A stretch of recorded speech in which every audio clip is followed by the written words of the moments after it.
What is going on, nerds? Welcome back to another week of Patch Notes podcast here. Get you updated and caught up on the latest stuff going on with tech, gaming, all that stuff, so you can get back to your more important work, you know? But in the meantime, kick back, relax, and let's nerd out, shall we? All right, we're just going to wait for Kyler here.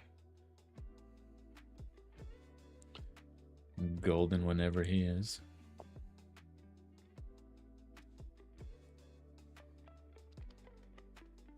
Other than that, I hope your guys' Friday is going fantastic so far.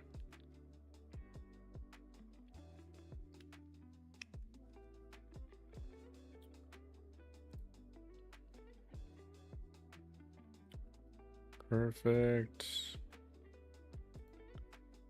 We are live. We are live. Okay. Oh, that's your events? Oh, okay. Good to know.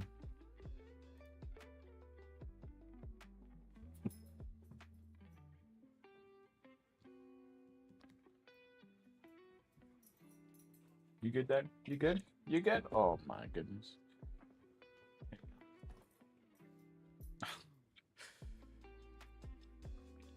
She's always just chilling.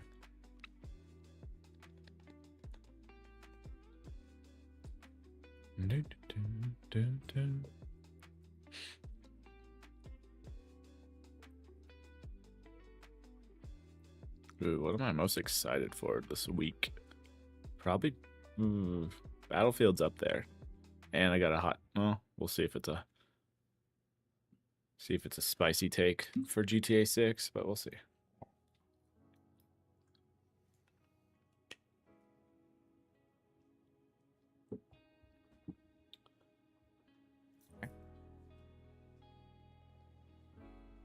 All right, I'm here. All right.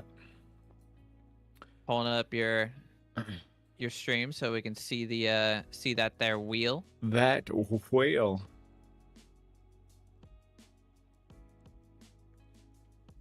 Just let me know when you see it. Yep, spin away, spin away. Let's do it.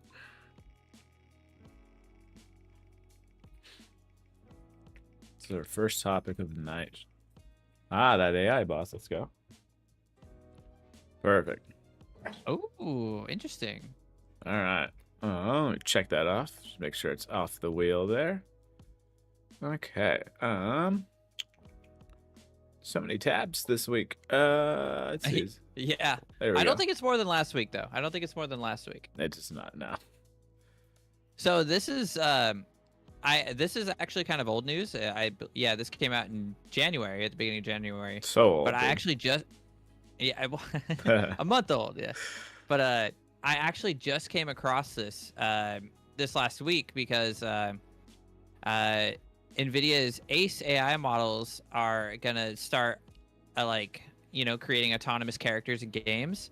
But the one that really caught my eye was, if you scroll down the page a little bit, I believe it's right here. Nvidia ACE powers first AI boss in Mir 5. I actually don't know what Mir 5 is. I assume it's a game. Unlike conventional scripted bosses, I assume the way this is going to work is the boss is going to be able to analyze and adjust based off your moves. I don't know how much, forcing us to adapt. I was actually talking to a friend about this, right? And I told him about this, and I was like, dude, this is like a boss that you may just never be able to beat. Depending on how smart they allow this AI to be, and how adaptable. If they allow it to remember, this could just be a boss that you're never able to beat. This sounds like the perfect next thing for God. If they want to introduce it into a game coming out, I can't remember what exactly it's called, but that the new Dark Souls roguelike, I guess it's like their multiplayer-ish kind of game. This would be a perfect implementation for that, because those guys always want a challenge, hence they're playing that in the first place. Those bosses alone are going to be a challenge, but if they're always adapting, good God. Like Yeah. there's known I players that just help you out because they're like, oh, I know the rhythm of this boss. Like you just got to mhm. do it this way. But as soon as they know that and just that one alteration of like, oh shit, I haven't seen that before. It's like, all right, you yourself have to adapt too, which some people are just gonna love the shit out of that. Yeah, this could entirely change the way you play games. Like so like currently Elden Ring, you bring up like people like let me solo her that Yep. will come in and take care of the boss for you. With it, if this like became like implemented like more more widely, uh it won't be as easy. It won't be nearly as easy, and this is going to cause I don't know, man. It actually kind of scares me. I think it'd be scarier in a I guess your terms of maybe a live service versus like a single player game, because then that's tailored towards you.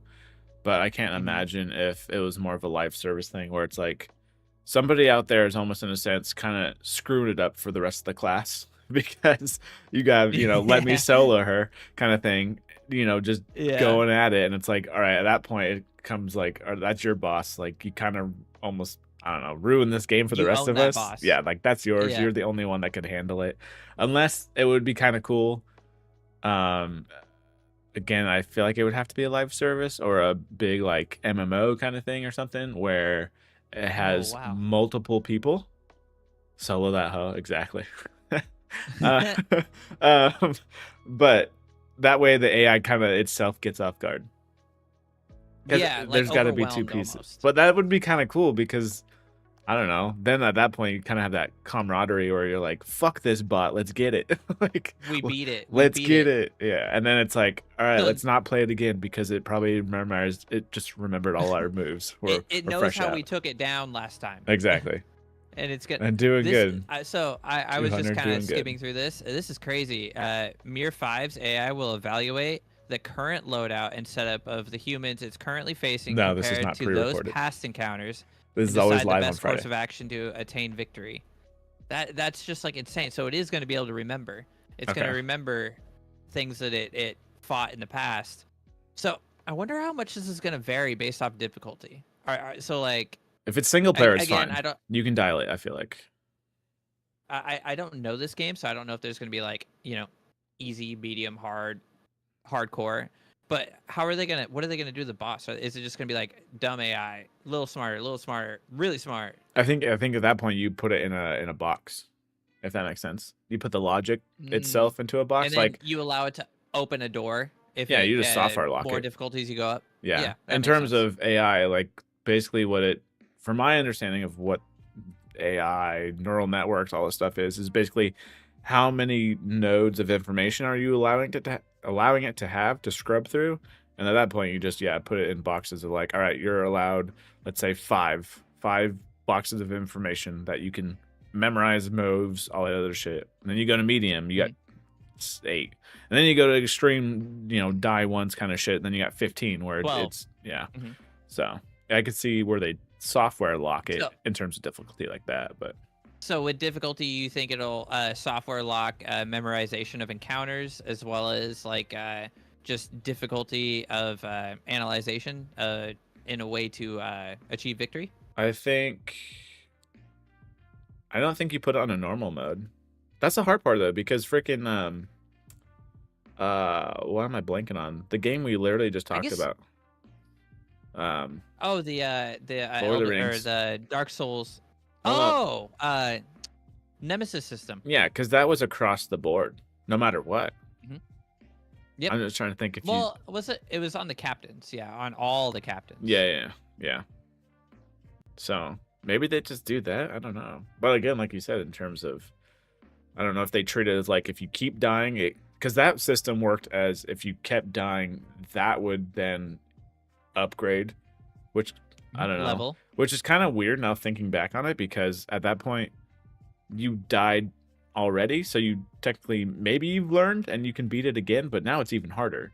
Whereas this, I kind of like the Yeah. scaling a little bit better, because technically the AI, like it should know like, hey, I killed this person or whatever. Not, I don't have to be better just yet. So you're at that point you're kind of I don't almost have to scaling change with anything it. just yet. Yeah. Like it's always gonna analyze the shit out of you, but.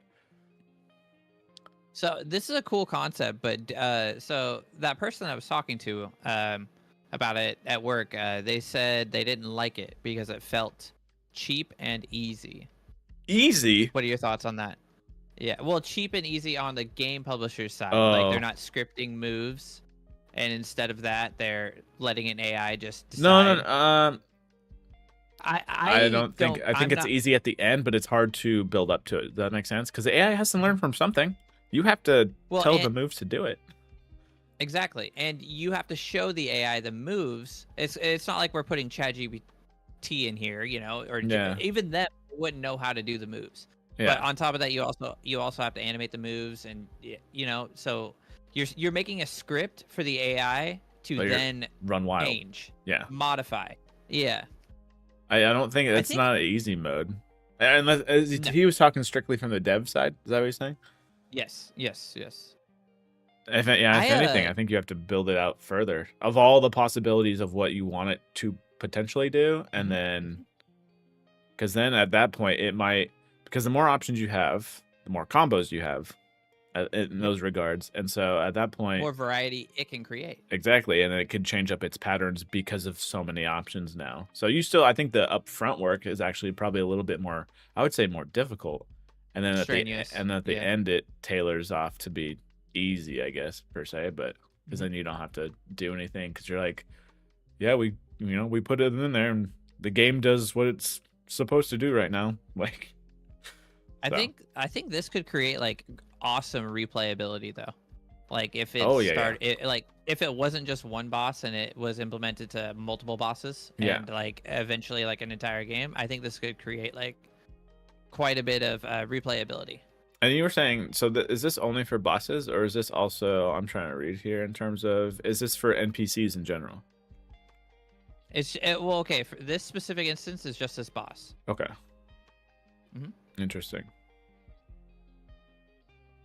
Yeah, because that is but they are so if you scroll up, you can see that they are implementing like Blade Point PC AI companion and like Naraka Blade Point AI companions, and PUBG introduces co-playable character. I'm not entirely, but the one that I was the most interested in was the boss. Yeah. But I do believe that they're going to implement it to more aspects of the game. Human AI players. PUBG, I almost see it being, especially being a battle royale. Is that just more of there's bot lobbies, if that makes sense? Yeah, I think so. Which at that point, I don't know if I guess Marvel Rivals has this whole thing where they keep you in that loop where it's like you're winning, then you get your ass kicked, blah blah blah, because of bot lobbies, all this other stuff. But yeah, I remember. Yeah, well, hell, if this is the AI in a sense, but it's gonna get better, then you're not gonna get those let's just say first round games where you get that victory royale. Because I know for a fact there was I can't remember top of my head what the name was called, but some of these games do this quite a bit, where it's your very first time playing, it knows that, it throws you in a bot lobby, you get that victory, and obviously it feels good, and it's like, all right, then tailor it from there. But Fortnite does that. Oh, see, there you go. Well, I guess, that's, I guess, kind of what skill-based matchmaking is supposed to do, where if you tank, it kind of lowers it, so you feel like you're constantly having fun, but still, if AI, well, it might almost be easier for the AI. I'm be curious to see it on the back end. Like, we don't have to, we have it scale so high, but players out there are just casual gamers galore, and it's down here. Yeah. Oh man, I thought this was cool. I think it'd be cool to implement further. So, does it worry me? I'm not a very good gamer, dude. So always it does kind of worry me a little bit. But I mean, shit, I'm sure I'd eventually get past it. I think it'd be fine. I think the modeling is fine. I think where a lot of people have issues with the whole AI thing, for the most part, to my understanding, is so the creation of a character. So for example, I know that Harrison Ford was on record, I want to say like this week or something like that, saying what's his name, like Troy Baker or something, that captured Indiana Jones in this latest game, saying he did a great job and all this other stuff. So they're afraid of the character creation on that side of what they look like, and also the voice acting of it. Whereas, in terms of the difficulty of it, that can be AI for all I care. Yeah, yeah, that doesn't matter. No, because then at that point, the dev can tweak it however they want to. So in fact, it probably helps more than hurts. Yes, because I feel like if a developer can get something done faster, then why not? I still don't think it takes their job. Like, they still have to code in all that stuff. No. Yeah, they still have so much work to do on their end with just like animating the moves and coding the moves, and no. I don't see that. Because the only person this would take the job of, like this specific instance at least, would be the choreographer for that fight scene. Yeah. And even then, the choreographer still gotta like take the player model, take the character model, and then figure out what that character model can do. You know what I mean? Yep. And then feed it away. So yeah, I think this is cool though. I think it could be really cool. I think it'll be, it's interesting. I'd have to look up these games that it's suggesting. PUBG kind of is interesting. You'd almost think, because when I hear bosses, I'm not thinking PUBG, but you would think, Dark Souls-ish or whatever, not, or single player games in general, I guess. Your God of Wars, that kind of stuff, whatever, not. That would be kind of interesting to have its own difficulty level, or if it's that whole scalability thing where you just end up playing the game and it just scales to, it notices you keep dying a lot, so it's like, all right, scale it down. All right, he's doing pretty good, scale it back up. So that way it's always with you. But that'd be hard though at the same time, because then how do you get those trophies of beating a game on the hardest difficulty? So yeah, but no, that's pretty dope nonetheless. Yeah. They have besides those, they're just testing those out. CES, yeah. Okay, so introducing it. Well, I guess first introduced in 2023, it looks like. Okay, so they've been cooking on it for a bit. Concept-wise, yeah. Okay. I'd be curious to know. It's just recently that they've been starting implementing it in games. Yeah. I'd be curious to know, if any other games use it almost like as a marketing tactic, in terms of the, maybe a game being so hard where it has this feature in it or something like that. Interesting. Okay. Dope. Yeah, I'll be on the lookout for that though, for sure. Yeah, I'll be excited to try it. All right. What AI can't do is spin this wheel though. Yet. I'm sure we can get it to do it. Oh yeah. Just script something real quick. All right, the Switch 2 pricing. You heard it here, folks. Official 2 Switch price. Just kidding. All right. So what was our guess on record? I think it was no more than 400. Yeah, I'll agree with that one. This still holds true for me. Okay. Yeah, so basically, after reading it, let's see. I was gonna say, so basically Switch 2 price considering affordability because of, what do we got? Japan's economy for the most part. Yeah, Japan's increased inflation rate, has to consider the exchange rate, the environment itself, all that stuff. Plus the original Switch launching in 2017. So I think they take even a bigger loss because of the Japanese economy not being in the greatest spot as where they would want it to be, I guess, in order to get possibly a higher price tag on it. Well, and reading through this article, it definitely sounds like they know what we expect from Nintendo and its pricing, which they should. Or at least, that's what we should expect in a sense. We shouldn't. I don't see Nintendo throwing. Have they ever thrown? I don't think they've ever thrown a hard, a curveball kind of thing in terms of like the PS3 and the Xbox One ever did. Was the Wii U a curveball? I don't think so, because everyone had that console because it was like what, $250. I think it was pretty cheap, wasn't it? Yeah. Let's see here. Also, they're talking about how they're gonna deal with freaking, I guess, bots for the most part. It was 300. Okay. Yeah, it was $300. My thought would have been that would have been the only console that like kind of like was a curveball because it wasn't a very good console. It was kind of ass. Well, not the so the Wii U, you mean? Is that not what I said? Oh, I thought you said the Wii. Sorry. Oh, totally meant no, totally meant Wii U. That it was $300 when it launched. See, it was such ass you confused it. The Wii was awesome. Yeah. I have like 3 of them. Yeah, so if anything, I don't see this being above 4. No, and like I think they stated it here too. Our customers expect the affordability that our customers expect from Nintendo products. So it really makes me think that they're going to be like very price conscious when they price this, because they know that if they don't price it correctly, the moms out there and the dads out there won't buy it for their kids. Yes, and not only that, but I feel like Nintendo, they kind of, which is good. They believe in their product, so at the same time, they don't put stuff on sale. Which I feel like if you believe in it hard enough and you don't need to, then you shouldn't have to. Kind of thing. Go for it. Yeah. I mean, their Switch kind of doesn't go on sale, actually. They just add a game for holidays. True.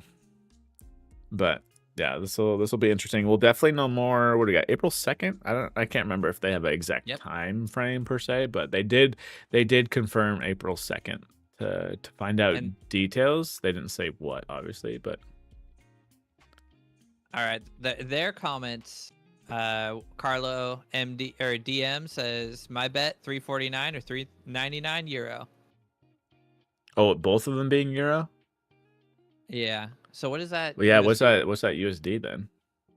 349, 399 euro. Are you pulling it up? No, not yet. I'm just making an adjustment here real quick. Because not only that, but what I'm also thinking is, wow, if that's the case, what does this? Because they did report saying that $360 for 349 USD. Yeah, $360. In a weird way, don't euro's worth more than the dollar. Oh, I was gonna say, well, I'm so, hence being biased, obviously, whatever. Not, I feel like they always price stuff USD and then they go from there. But they do. We have the largest market. I was gonna say because a 360 doesn't roll off the tongue in terms of a 9. I can see the 399 piece. 349.99. Yeah, because that makes it sound like you're getting it better than 350. I don't know. I'd be curious. Do they stop selling the normal Switch? They kind of already are, because they even have the OLED. Not the OLED. I don't think, but in terms of the OG one, because even their sales are down. And granted, they don't want to state it's because of the Switch 2 on the horizon, but it definitely is. It's definitely, yeah. How is it not? So. I think they do start. I think they do stop selling the OG Switch, and they only sell the OLED and this. Not the Lite. Oh. Yeah. I would say that's. I just thought about that. I was like, they have one that technically doesn't have the Joy-Con capabilities. What is that one right now? 3 something? Is that 351 as well? Or is that a Lite? Yeah. How much is the Lite? I don't know. I have 2 of them too. They got to be. I'm taking a guess saying. I want to say it's 250. I was just saying I want to say 250, but that almost sounds too cheap. But then again, you don't have all the Joy-Con tech for the most part. Oh, dude, what the? $188, $200. 200 right now. 200 on Amazon right now. Holy shit! And it being backwards compatible. Okay, so they have to tailor this then. Oh, so hello. I think they do. So you go. Or they make an upgraded OLED model. Ooh. They could. I'm trying to think what your ladder is here, because every company wants you to climb some form of a ladder in terms of pricing strategy. Oh yeah. Xbox Series S, Series X. Yeah. PlayStation Digital, PlayStation Disc. Which is hilarious because a lot of people just bought the disc version anyway, even though the other one was $100 difference. But whatever. And most of their games are digital anyway. I know. Let's see. You said it that would was probably go 200. It would probably go the light, the OLED, the new Switch. So 400 top. You go 100. 203, 49.99, 400. Or they lower the price to the OLED when this drops to 300 and they release this at 400. Yeah. I don't think they're gonna lower the price to the OLED though. If they get rid of the normal Switch, I could see them doing it.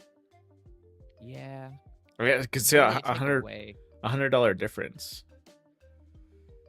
What do they take away to save that $50 though? Yeah, it's hard. It's hard because of it being backwards compatible, which coming, from I'm trying to think from a kid's perspective, Nintendo's not going to hold back unless here's what I could see that Nintendo might do this. Just because something's backwards compatible doesn't mean it comes with all the features, if that makes sense. Yeah. Based on hardware. So, just looking at this Mario game with it may be missing a dock or there's that. I'm saying so like Mario. It can be up to 24 players, at least based on the trailer that everyone nitpicked. 24 players online on Switch 2. But on the first gen Switch, it's, I don't know, up to, it's lower. I don't know if they could do that per se, but I see what you're saying. Yeah. Yeah. Because different hardware formats maybe can do, obviously, handle stuff differently. So that makes sense. Like almost like a region lock, but a console lock. Yeah, like software locking to somewhat of a degree, just because I feel like that is a decent jump. But then again, when I think about it, I also have to remember that these jumps aren't like Switch 2 is not matching an Xbox Series X or a PlayStation 5. It's matching PS4. It's matching an Xbox One. Yes. So maybe the features are going to be there fully, and that could just be totally wrong. So that's interesting. That's an interesting thought. Because especially for a Mario game. Well, no, I think that's not the first time they've console locked something, is it? If they were to do that, I don't think so. I feel like they have. I'm just trying to think of their incentive to be like, you should get this one instead, over hanging on to your current Switch. Well, okay, so your example of the Mario Kart, I'm not sure that Mario Kart's going to go on the old Switch. The new one? Well, a lot of people are saying that the reason why something might not be backwards compatible per se was because of something like the how the Joy-Cons are.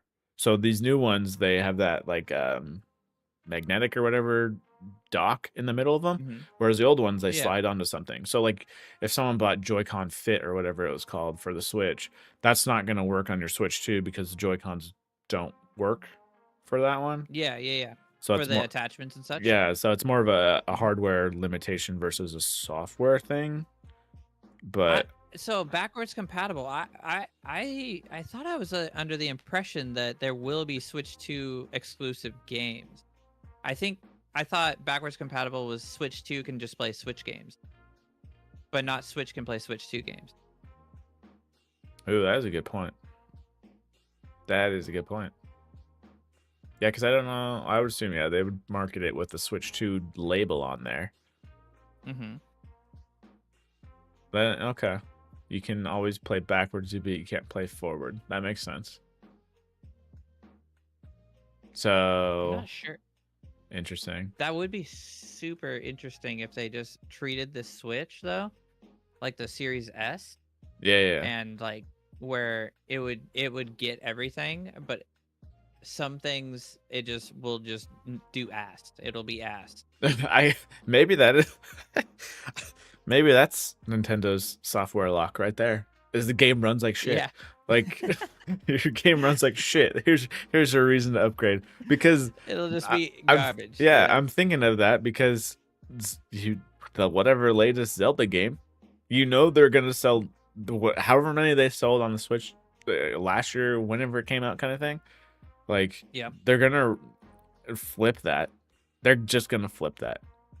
Easy. Graphics update, this, and that. It's not even. I really hope they don't even call it a remaster. They're basically just gonna treat it like GTA 5, where it's like, all right, it's on this new hardware now. You can buy it. So it's like, here you go. Or Skyrim, like. Yeah. Yeah.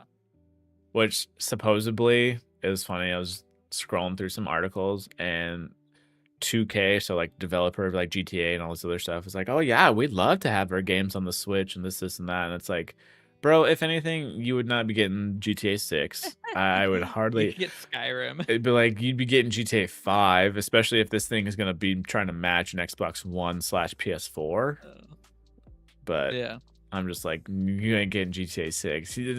Obviously, any CEO is going to be like, yeah, I would love to put our stuff on there. Yeah, you would, because it's fucking money in your pockets. They wouldn't get Red Dead 2 either. They'd get Red Dead. Oh, yeah. Not the remaster either. The OG. No. They would get the one that had like the kind of cool zombies mode in it. Yeah. Oh, yeah. I forgot about that one. Yep. Yeah, that was actually kind of cool. But yeah, when do you think we hear pricing? I don't know if we. I think they. Do we hear it on April 2nd? Nintendo? Yeah, I think so. Because Nintendo is really good at like not fessing up to anything, not announcing anything until they're very close to ready to release it. So I do think we hear the price on April 2nd. Because they're like they're very tight-lipped until they're like, okay, yep, we're ready to go. True. And then yeah. So I think we'll hear the pricing April 2nd, and it'll be a June launch. I don't think it'll be June. I think it'll be, because it's got to be after whenever their, I guess, tour dates are, if that makes sense. That's a good point. Because they're gonna have that tour date, build up hype, and then I'm thinking whatever's after that, because they're hitting that holiday window. Because I think they're the only. You thinking like September then? Yeah. September, October, probably. Yeah. Oh, your kids are back in school. Here, this will. I forgot about this. Will keep them occupied. Homework. Big middle finger to homework. Like. Here you go. Switch. The only thing that can compete in a weird way with GTA 6 would be the Switch 2 releasing within the same like month. That's about it. Oh yeah. So yeah. That is about it. But yeah, I'm 100% with you though in terms of $400 and then the pricing tier going down from there. I don't see it being the good old $399, but I don't see it being above $400. So do you think do you think with this generation of Switch, they're going to take some like potential advice they heard from the first generation of Switch and make it so? I think this is a failure of the design of the first generation Switch, why they couldn't do this. But there was always this idea of the dock being able to make the Switch more powerful. Do you think they're going to take that into consideration, or do you think they did take that into consideration when designing this one? Like, hey, eventually we can get a dock that has some sort of built-in GPU that can then power the Switch to play at 4K or like, higher refresh rates and such. See, that one's hard because I think they're more focused on the Switch itself, which is as good of an idea as that is. I feel like they're just using this as like their like Samsung DeX kind of system. Because I don't, besides it charging it per se, I don't think it gives it, even with it directly plugged in, I don't think it gives it a boost in performance. No, that's not what I'm saying. But like designing a future dock, like they release the Switch and then 3 years later they're like, okay, now we have this new dock that can like make, or it has increased processing power built into it that will then increase your ability to play at higher resolutions or higher frame rates. All right, Nintendo, don't patent this, even though you probably already got it in the works. So I think they're really focused on the portability of it. So I feel like their bread and butter is definitely going to be the screen. Basically, that's what it is, the screen. But if they were to ever do a dock that helps it just a little bit for a certain game, maybe, or something like that, just boosts it for open world, kind of whatever. Like N64 with that Donkey Kong game. And that is why, my friend, you're gonna be calling this the expansion dock. I fucking love it. We were thinking the same thing. Exactly. So you call it the expansion dock, it boosts its frames just a little bit more, and you can bam, welcome to Donkey Kong 64 Remastered. Yeah. So oh, dude. I think if they do it, they do that. I think it's a really cool idea. You know, I've heard it a lot, but I don't know that I see Nintendo doing that. Just mainly because like I think that would not be budget friendly, and like their target is budget friendly. You know what I mean? I think it'd be super cool though. Like overall, like that's something I could more see like Sony or Xbox doing.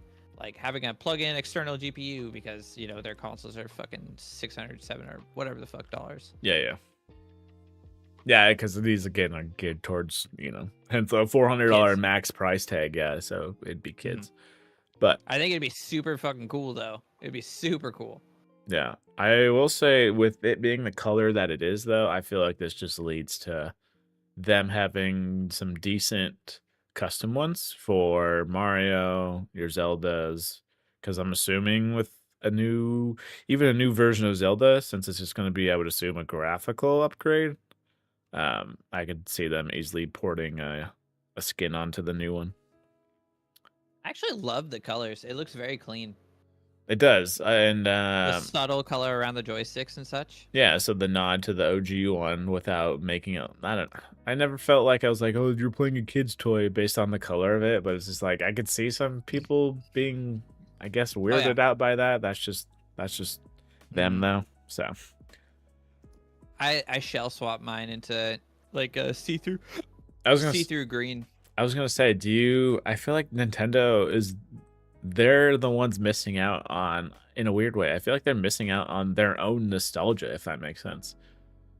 Oh yeah, the atomic purples and the I don't know all the names of all of them, but that one is like super nostalgic. The see-through purple, like come on. See-through purples. You could go through all your Game Boy colored colors.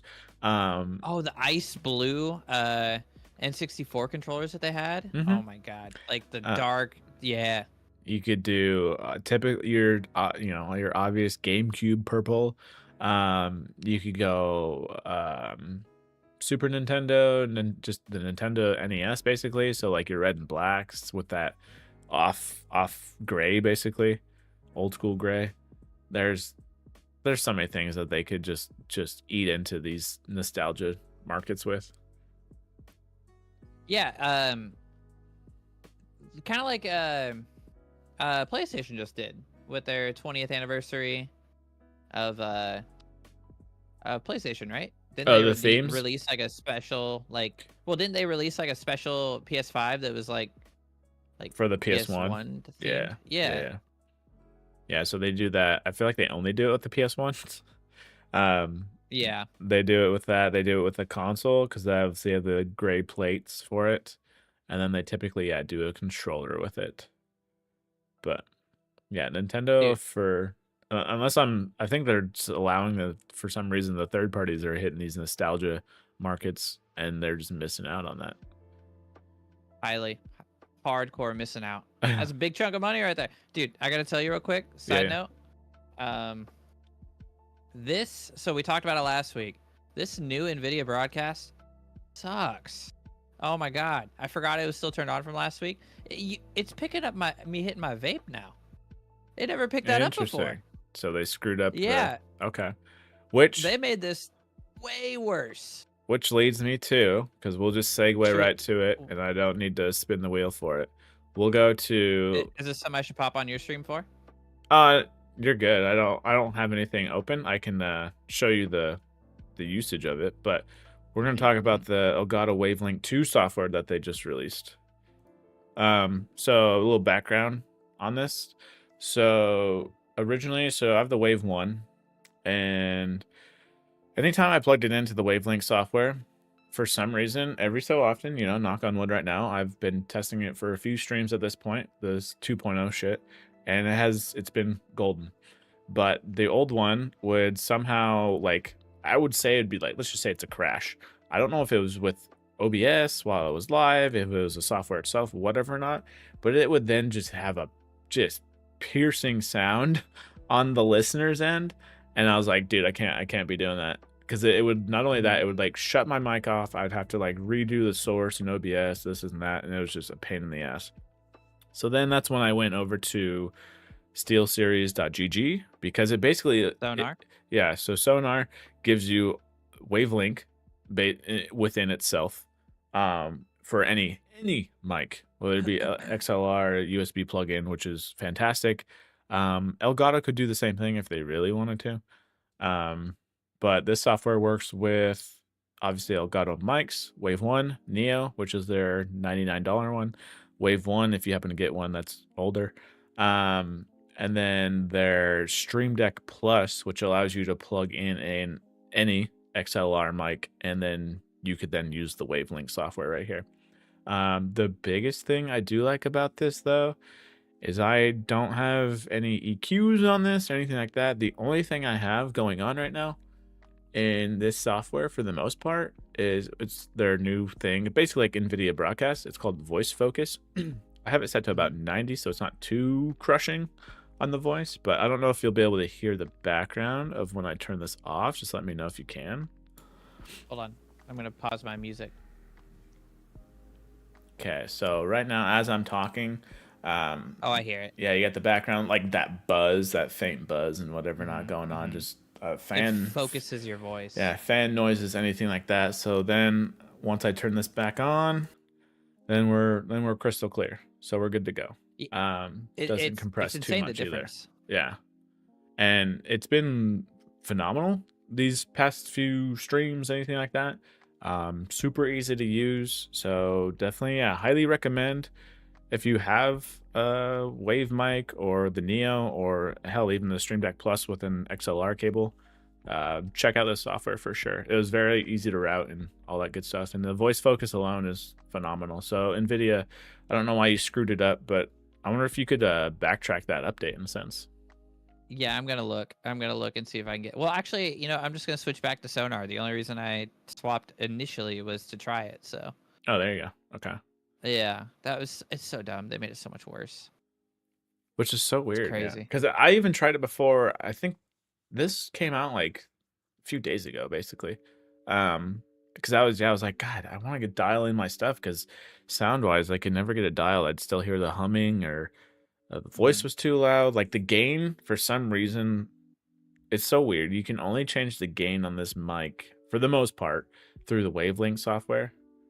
And so I feel like it was like just hard locked at max all the time. So it was like voice would just sound so off to me, and I was like, all right, I gotta fix this. So luckily, software side, they pushed that update out, which is super helpful on that. But yeah, in terms of, I don't know, I feel like this mic, I still think I have it. I'd have to look for it, but I did have like a $35 fee fine mic when I first was rocking and rolling with the whole YouTube stream thing, whatever not. And honestly, I feel like you can get away with quite a few mics that are pretty cheap nowadays, and you don't have to, as nice as the Shure MV7s or 7B. Yeah, 7B. as nice as those things are, don't get me wrong, it's like I don't think a majority of people, I guess, need that or whatever not. But hell, if you can afford it, then be my guest. So real quick, what's up, Kenobi? Congratulations on graduating. I will be playing games tomorrow. So hell yeah, Kenobi. I will be playing games tomorrow. And you fly home tomorrow morning? Oh, you graduated top of your class? That's hype. Congrats, man. One of these, dude. One of these, flexing. Another question. How much do you think my mic was? Because that one's fee fine, correct? I believe it is. Yes. I'm trying to remember how much that was. I'm just gonna shoot 80. I'll just shoot. It was $49.99. There you go. Good. And that's a because I guess the only difference I would say in suggestion wise in terms of a mic is, so the mic I have versus the one you have is actually different. I guess have a pickups. Yeah. Mm-hmm. So yours is, if something's right in front, it's getting that. Whereas if you're snapping over here, it shouldn't get that unless you're on Nvidia Broadcast, you son of a bitch. Well, actually, it still doesn't get it. But the reason that I had to get a dynamic mic, because I had major issues with condenser mics. Yeah. And the reason we had to go dynamic is because my wife streams literally right behind me. So we both had like really nice, Voice going on. well, not really nice, but expensive. We had the HyperX, like Hypercast. yeah, the HyperX Hypercast mics, and we both had one. She had a white one, and I had a black one, and they would just constantly be picking each other up. So we went dynamic, and now we don't have that issue. There you go. But basically, like what? You have to be like eating your fucking mic. Oh yeah. What they say, like a palm or something away or whatever. Not yeah. Because even with the hyper, correct me if I'm wrong on that, didn't they have a knob to switch it a little bit in terms of where it was picking up? Yes. But it's not the same as a direct. Yeah. No. Okay. Because so like on the hyper, this would be the front, right? Yeah. And it would pick up its pickup patterns where like it could either pick up all around the back, right in the front, or everywhere. And the front V that it would pick up in was still so wide the further back you went that it didn't really do much. It kind of was trash. And I don't recommend those mics, by the way. And correct me if I'm wrong, what are we looking at? 150 for those at least? Dude, more? My wife's was 200. There we go. Yeah. See, that's always the it gotta make you feel good in a sense when you're getting this $49.99 mic, and like, how do I sound right now? Do I sound pretty good? Yeah, sounds fantastic. Like yeah. And it's just like you're almost feeling like you're getting away with something because it's like, dude, this thing's fucking $50. Robbing the liquor store. Yeah, and then all these YouTubers, whatever, and all they're like, oh, bro, get this Elgato shit or this and that for anything above 100, you'll be fine because audio is more important than video, which. Don't get me wrong, I agree, but at the same time, I don't think you need to be spending $100+ for said audio. No. You got people making TikToks and shorts with a goddamn wired headphone mic, like. Yep. Holding the fucking headphone to their like. Yeah, they're like, come on, man. All right, we're doing interviews. It sounds like pretty good too. And honestly. it sounds fantastic. It sounds fantastic. Yeah. I'm just like. I did go. I don't know. I did go XLR. Oh, that's fine. Yeah. Yeah, and I did notice a change because I used to use this as USB, but I did notice a change when I went from USB to XLR, and I have a mixer over here now. Interesting. It did isolate things a little bit more. It was already pretty isolated, but it just sounded more clear, real. Yeah. Oh, okay. Gotcha. So not compressed through USB or anything like that. Okay, gotcha. Okay, dope. Oh yeah, full is a good word for it too. Oh, there you go. Broadcasty or whatever and that kind of shit. Dope. Yeah, so I guess in that case, we both highly recommend Fifine if you're looking for a mic to get started with. So. Oh, dude, great mic. I actually look at mics frequently, and I'm like, I still like my mic. Correct me if I'm wrong too. Does that only work on PC or does that work on both? Because I remember when I got mine, you could plug in at least the USB side of it. You could plug into like a PlayStation 4. I believe you can plug into a PlayStation 4. Yeah, so you could at least, do your friends a solid and be sounding extra crispy over there while they're, talking through a sock. But that good old McDonald's mic. Let me see real quick. Oh, you're on their website or something? $54.99 now. Oh, well, I was gonna say they AM8. They usually they hit pretty well on your typical Black Fridays and whatnot. USB PC gaming mic, yeah. So I don't see it for console. Oh wait, it is suggested to connect the mic to a USB-A port of the back of PS5 console. There you go. PS5 console. Cool. There you go. You sound real good. Real good. Did it come with a like a tripod-ish kind of stand or something? Or would you have to buy that? So the bundle I bought came with an arm. Oh, okay. Gotcha. Did it come with a stand? Yes, it did. It was like a round base. Yep. And then it mounted to this hanger here. Like so? Yes. Okay. Man, I should have sent you a freaking boom arm. I have another one in the closet. The only thing that sucks is the boom arms require, I don't know, a 2-inch gap or whatever. Not the way this desk sits is that there's not a deep enough, let's say, lip for an arm, which blows. So it is what it is. but yeah, hence the extension rods. Get it up there, because like you said, the biggest thing is to make sure you're actually talking into the mic, and it's, you know, not over here or something like that. But yeah, so yeah. All right, spin that wheel. Yeah, spin it. Oh, what are we getting? What are we getting? What are we getting? Battlefield Labs. Ooh. Okay. Actually, don't know much about this. I did watch the video. Perfect. At first, when I first read it, I was like, "Is this just like Forge for Battlefield?" Let's see. We'll have no volume in the background here. We'll just let it play in the back as we talk. My biggest thing with this, and well, I guess the franchise in general. How about that? Is that technically somehow, if this goes wrong, are we the ones to blame? Yeah, probably. Because at this point, with Battlefield Labs, what it basically is Battlefield's version of early access. Is the vibes I'm kind of getting with it. I signed up for it. I don't know. The hard part with that kind of stuff is that depending on the publisher, some let you stream it, some don't, because they don't want that stuff out in the wild just yet. But I think Battlefield will let you stream it, but I think they would too. With it being they need good publicity, honestly. They do. And with it being that's the hard part though, because with it being this early access in a sense, like, you gotta hope that people don't, you know, that might be someone's maybe first impression, even though someone, you know, on YouTube or whatever not says, yo, this is early access. Super duper early. Yeah, this is like, we just running around in here just shooting shit, and like we're just fucking around checking physics. Yeah, my standards bar is down here right now, whereas, you know, 1.0 release should be up here or something like that.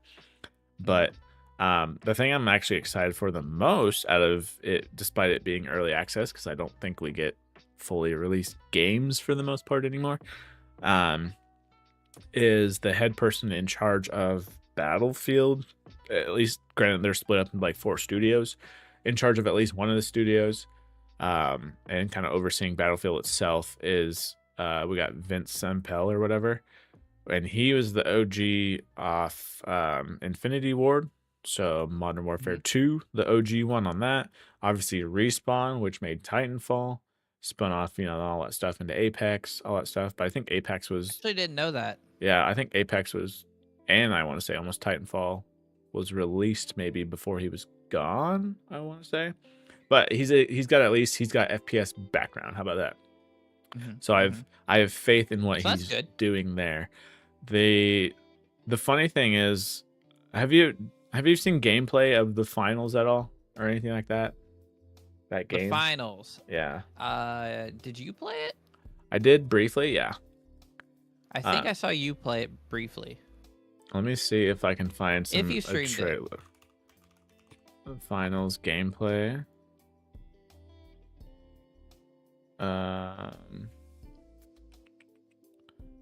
Or I guess trailer,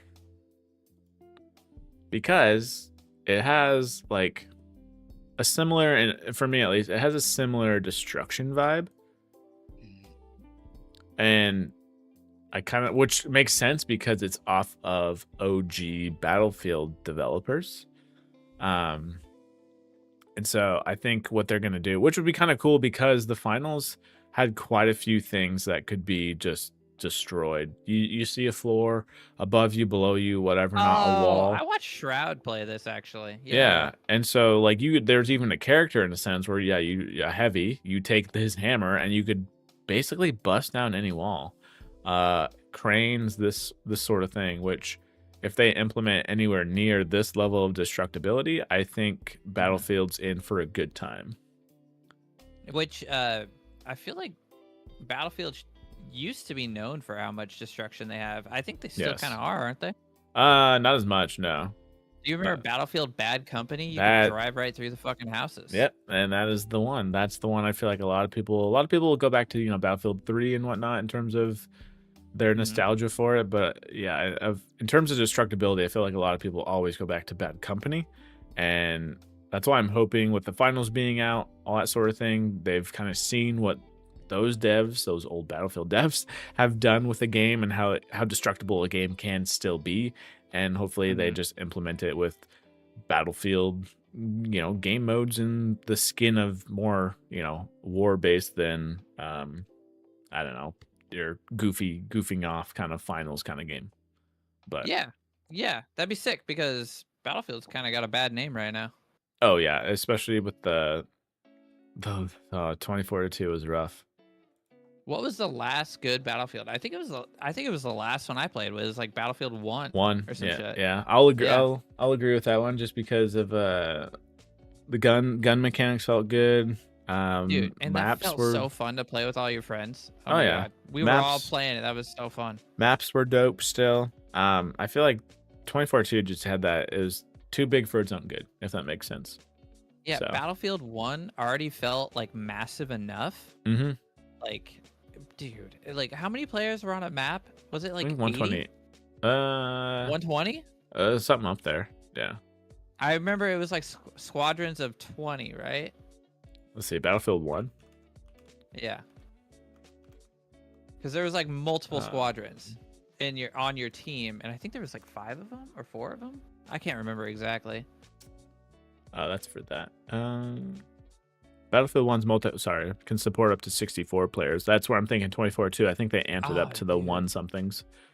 It felt so much bigger than that though, just with all the bombs going off and shit. Yeah. It felt huge. Because I think rumor has it at least that this new one that they're working on, the Battlefield Labs, whatever they're going to eventually call this, is kind of coming back to that 64 because of nice. What was that? I'm trying to think what that mode was. That's what Halo needs to go to. It's not domination, but it was like that tug of war, in a sense. Mm-hmm. That was really fun because you'd have to keep going back and forth. Wasn't that the one where you would capture territories and then you need to hold like X amount for so long and then the bar would slide? Yeah, dude, I would load that game up and play it now. That was fun. I don't even know. Yeah, I'm trying to think. I wonder what the price would be. I guess I could look real quick. Let me see. Is there any deal.com? I don't have Steam open. Wait. Battlefield 1. Is this a real site? A store. $1.39. Is that what you're looking at? No, tech tip. Is there a deal.com? Yeah. This is a huge tech tip. Dude, it's my go-to. You want to talk about being cheap on mics or anything like that? Is there a deal.com? Put in your game. You'll see when it was the lowest, if it's currently the lowest, and where to get it from. Because typically, if you're on PC or whatever, not you can transfer it to Steam or whatever you need to. So definitely, this is wild. Definitely check it out. This is cool as shit. This is a major tech tip for anybody on PC, guys. Oh yeah. You want to save that money? Save that money. Let's just see. Let's just type it in. Let's just see. And this just scours. What up, man? How you doing, dude? Yeah, it's just it's just basically a browser for where the hell it can find the cheapest game, or the cheapest version of it. Where? EA Store right now, $1.39. $1.99 Steam low. Oh wow, this is cool. This is super cool. Okay, cool. Well, that's good to know. We trying to play Battlefield 1 tomorrow? I wonder if I can get my wife to do it. Oh, you know what? We could play dude, that. You can. I'm sorry, but you can play any game if there's a squad. Just saying. That is true. Did you say it was $1.99 on Steam right now? No. Life is Strange 2 was. Oh, sorry. I just typed in another game. Yeah, good old 3 a.m. sesh, dude. Just gotta wake you up. Good morning, sunshine. Battlefield 1 is $1.99 on Steam right now. From $39.99, it is $1.99. Is it really? Okay. Yeah, I'll buy it for you. Oh, I was like, I got you. Don't worry about it. Oh boy, that is. How much is your meal? 50 cents. Dog, I got your meal. Dog, I got I got you, fam. Don't worry about it. I don't know. I don't know whether to feel like thankful or like I can't afford 50 cents. I don't get it. Or offended. Fuck. Oh, I'm lightheaded now. There you go. Love it. Oh, thanks, dog. Oh, man. Oh man. Does it tell you? I would hope it would. The show, yeah, because Steam would let you know when a friend has played a game, so it would then prevent you from buying 215. something. It's Whopping $2 total of, menu items. no, good lord. Welcome to the value menu Well, of actually, a Steam. dollar menu doesn't even exist anymore. I know, dude. Just on a random tangent right now, but like, went to Taco Bell a few days ago. Let's say a week or whatever, not. Yeah. And I was like, what the hell happened to the $5 box? They got these like tiers now. It's like 5, 7, 9. I'm like, stop it. You guys are creeping up to, you know, this $10 shit. I'm like, good God. Or Taco Bell too.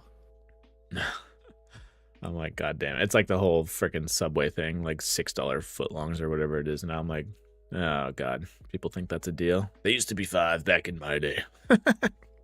Not too long ago, didn't they get hit with a lawsuit because their footlongs weren't really footlongs? Oh, there's a bunch of shit. Yeah. It's funny with all that stuff though. $2 though, Yeah. 2 something and change for Battlefield 1. Yeah, did you get that? Let me verify. Yeah, this won't really dox anything. You received a gift. Let's go. Yeah, Let's go. I'll claim that shit. Shit. All because we were talking about it. Look at that. Fucking sold. Yeah, seriously. That is crazy. There's like an EA. Okay, for anybody that's on Wild computer, there is like an EA sale going on. Don't they have a benchmark for that thing? And yours is melting? Oh God. I don't know what else is on sale, but I did see that was. I got Mint over here saying in the UK they're actually bigger than a foot long. Of course they would do that for Subway over there. Those bastards. What are they, like 7? Wait, what'd you say? Sorry, I missed it. Oh, I got Mint over here in chat saying that in the UK the Subway's actually bigger than a foot long over there. Oh, really? Yeah. Well, UK it's got like better quality food overall. Yeah, it's probably not shoved with plastics and shit. Yeah. Yeah. All right, spin that wheel. Spin that wheel for what other game we're gonna buy? Okay, cool. I know, right? No. What you playing tomorrow? Actually, I'm not sure what I'm playing tomorrow. So we're playing Battlefield 1 wife, next. Just kidding. Well, I actually probably might play a little bit of Battlefield 1 before, but my wife set up game night with my sister and her other half. So we'll be Centimeter playing whatever can she go feels long like way. playing. Oh boy, She's had a long week, so. Oh, dude, yeah, game it out. Get that mind off whatever. Mm-hmm. Speaking of getting it off whatever, spin that wheel. Did you take Battlefield Labs off? You did not. Oh shit! Good catch. Before it stopped. Respin. Didn't count. Mulligan.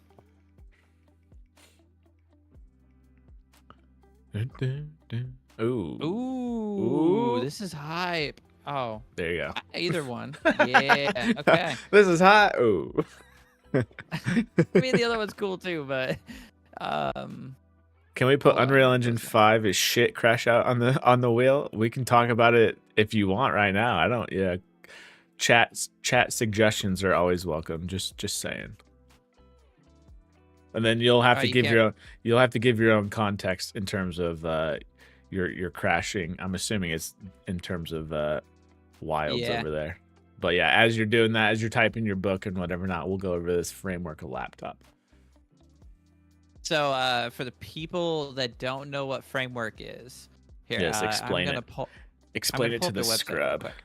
I'm just basing it off of you bring in all the. Is it like what was it, Aria or whatever it's supposed to be? Yes, it is Project Aura. Oh, Aura, my bad. Project Aura, which also, if you don't know what that was, it was a modular smartphone. By Google / Motorola. R.I.P. Yep. God damn it. Yeah, I know. Rest in peace. So the framework laptop is actually just a DIY laptop. So you can pretty much, it is an upgradable DIY. Just wanted to check in. Got a flight early tomorrow. See you around. All right. Hopefully I'll see you tomorrow. Hopefully Safe you'll stop travels. by and, yeah. Planes are scary right now, dude. Anyway. So yeah, basically you can buy all the parts for your laptop and you can build it yourself. So I'm on their website right now. We're going to go to, we'll go to shop all. And if you scroll through, they have the chassis, just the bare chassis that you can buy. Okay. And then you can buy whatever version of mainboard that you want that will fit in your chassis. So right here for the laptop 13, you have some Intel series boards. You have Intel series with a cooler master cooler on it. And then if you scroll down a little bit, you'll have some AMD series boards. And basically, every time they make a new chipset or release a new processor, they just make a new main board that you can then put into your chassis that you already have. Sick. Yep. And then that old main board, it doesn't just go to the garbage. They sell another case that you can actually slap that into and use it as like a PC on your desk, and it just turns it into a basic PC at that point. Dope. So their mission is to cut down on electronic waste. And it's kind of like, it's a given, you know, a person that has a laptop, they'll eventually upgrade their laptop. So their old laptop will get recycled. A lot of components will just get thrown away because they're outdated. Keyboard's super dirty, you know. But with this, wow, that was weird. But with this, all of that stuff is reused. You reuse your old keyboard that was on it. You reuse your old touchpad. You just swap out the main board. Or if you want an upgraded battery, you buy the battery and you swap in the new battery. Repairability and reusability is extremely high with Framework. Now, they're very expensive. Oh, okay. As usually there's a given cost, yeah. Yep. That's why this is actually so huge, because they just started releasing, or they just dropped the price for the shells for the laptop 13 to $400. So with the shell, you get the screen, you get the like main body of it.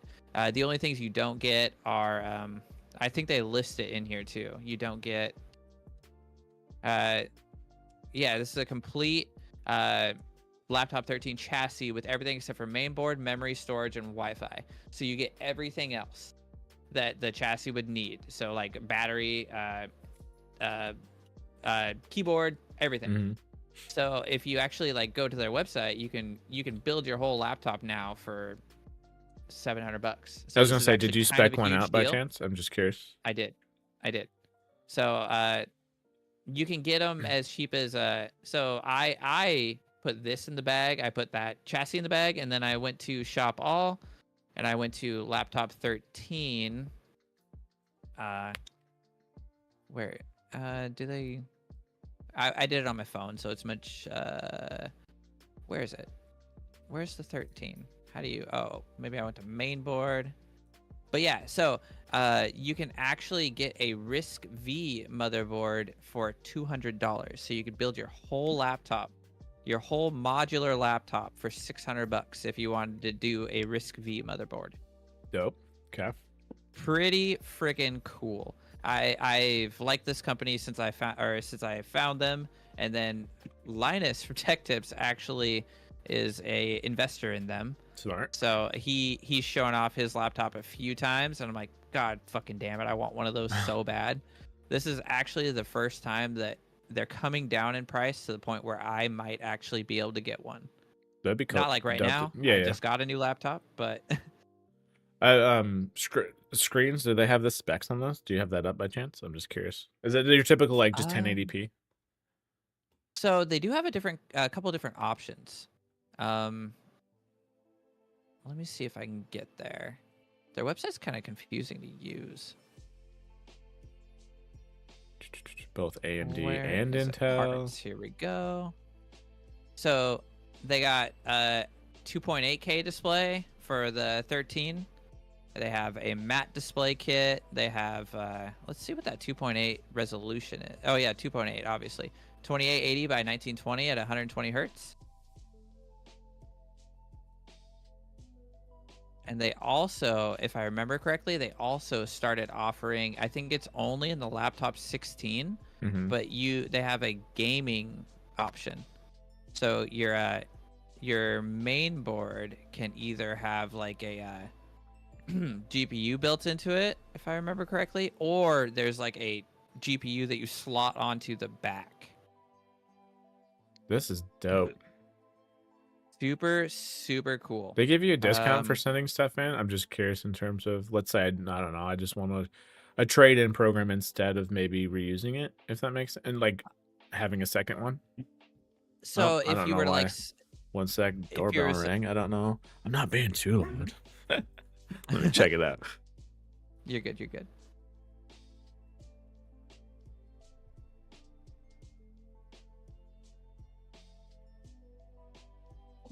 Holy fuck. I don't know what that was, but that was loud.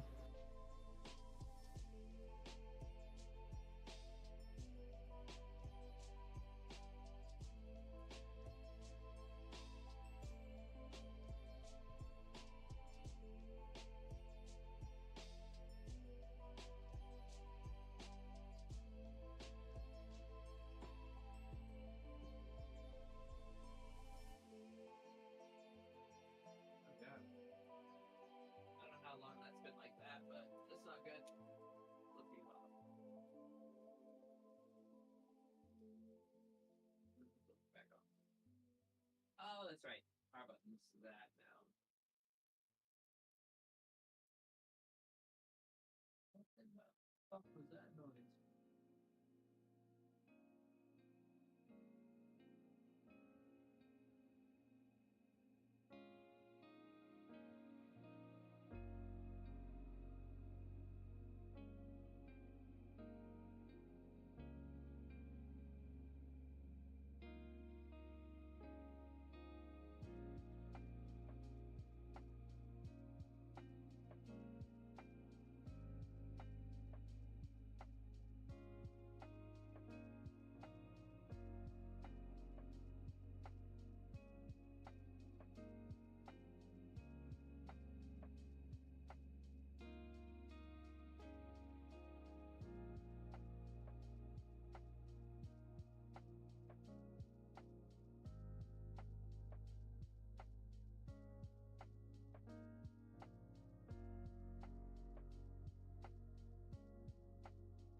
There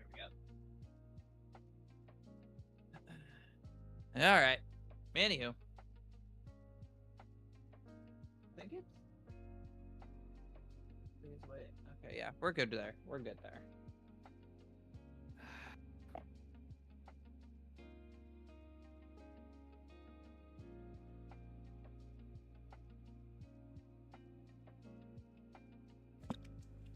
Good sir, would you like to go to church real quick with me? Just kidding. Sure. That's what that was about. Goddamn, the hustle on those guys. I will say that. Yeah, they grind too, and they don't like to take no for an answer. Say kickbots. You thought you guys were fucking grinding. Yeah, get on a different level. Right after you left, I heard like a loud ass fucking noise too, and I was like, "What the hell?" So I had to get up and walk away too. There you go. No, this looks dope though. Like, this looks like something. Just watching these videos of like them putting in their battery, this, and that. I'm like, bro, this is like grade school level kind of stuff. Just click, you're good. Screw this in, you're good. It's very intuitive. And then right here, if you're looking at the parts list, they have the Framework Laptop 16 graphics board, and it's an AMD Radeon RX 7700S. Oh, okay. It's got the GPU chip, and then there's like a module cover. There's like and it's only for the 16, but the Framework Laptop graphics module cover, and you're able to modify your existing laptop 16 and add a graphics card to it. Pretty cool. You can go all the way to 64. Damn, from memory, dope. Oh man, just seeing those plug in with the USB. Oh my goodness, that was what the USB-C. That's what the phone was supposed to do, except with pogo pins, but still. Oh Yeah. man, that's so dope. Super cool. If anything, it's so cool. it's fine that they're like two separate companies. Have you ever heard of Fairphone? Oh yeah. It would be so cool if these teams teamed up, whether it be collabs or someone bought someone, unfortunately, or whatever, not because they're doing the same thing.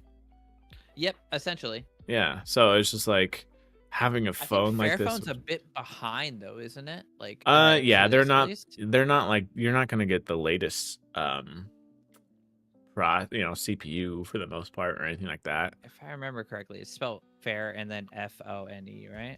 I No, think it's Phone. is it Peach? Okay. Yeah. But I just love the fact Plus, that you could get something and just like, oh, I need I need a new battery because this one's shot or something like that, and you could just get one. Because I can't tell you how many things of tech, whether it be right in here. Where's it at? I was combing through them today. Pixel 1, Pixel 3a, Pixel 3, like, and obviously you probably have a lot of this stuff too, whether it be phones, PC components, whatever not. And I'm not gonna lie, at least for me, they're just chilling. Yeah. And it's just like, if I could just send them back or something and get something else in return in terms of like a trade-in program or whatever not, like if I wanted to, but it's nice to have the ability. yes. And then, because I honestly, granted, I'd have to do research or anything like that. I have no idea, because I know Best Buy started doing it, but I want to say it was like maybe with more like a battery situation. But I don't know how you go take a Chromebook in or an old GPU in and be like, hey, can I retire this thing? Can I recycle it or do something useful? Because I don't honestly want to throw it away. I can't even, bro. Yeah, I feel you there. Because it's insane the amount of tech I just have chilling. Here's one processor. And see, that'd be the biggest. Check some retailers, their entire retail chain in the UK dedicated just being like, I want to sell this take. Okay. Because I know Linus's, one of his segues, whatever or not, is was it Java or something like that? But honestly, I'd rather recycle 5080 because I personally don't see someone buying a RX 580 or processor, or 1400 Ryzen. I don't see someone spending the money for that. Processor. Like I really want to get on board with this whole this is dope. Framework, what you're doing, props to you, because that's dope. Oh, I don't even know where all my Intel processors are. They were in here. Because I don't know if I even still have it. I used to have like a Windows phone even. But yeah, dude, the amount of tech I have, this is only here's another phone. Like for me, I'd almost want to just either give it to someone who wants it, but again, I don't think anyone wants that stuff or a dead phone or this and that. It's either someone who could use it or just let me recycle it so I know, I guess, for my own mental state, whatever, not like I'm not just tossing it in the woods for the most part. So the thing that I've been doing, all right, so like right here I have 3 processors. I have a 5700G. I'm going to use that in the Xbox PC. But I have a 3600X and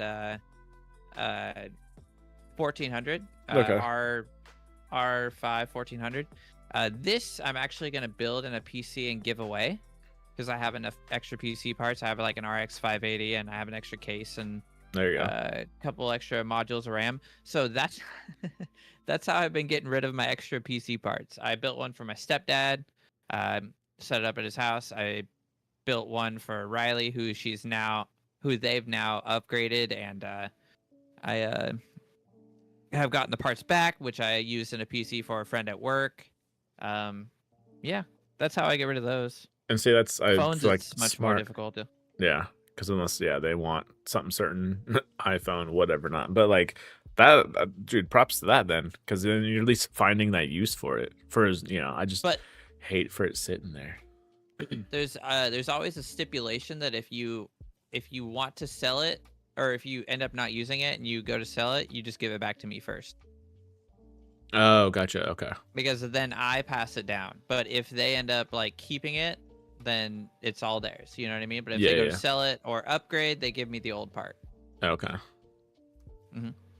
Dope. I actually still have like my very first GPU, and that passed around to 3 different people because they've upgraded since because it's more my idea behind it was my idea was to get people interested in PC gaming and see if they wanted to do it. Because most of them that they took this opportunity were console gamers, and they took it and they enjoyed it, and they upgrade, and I get my stuff back, and then I give it away again. Welcome to the Gateway PC. RIP Gateway, I guess, Yep, but like pretty much.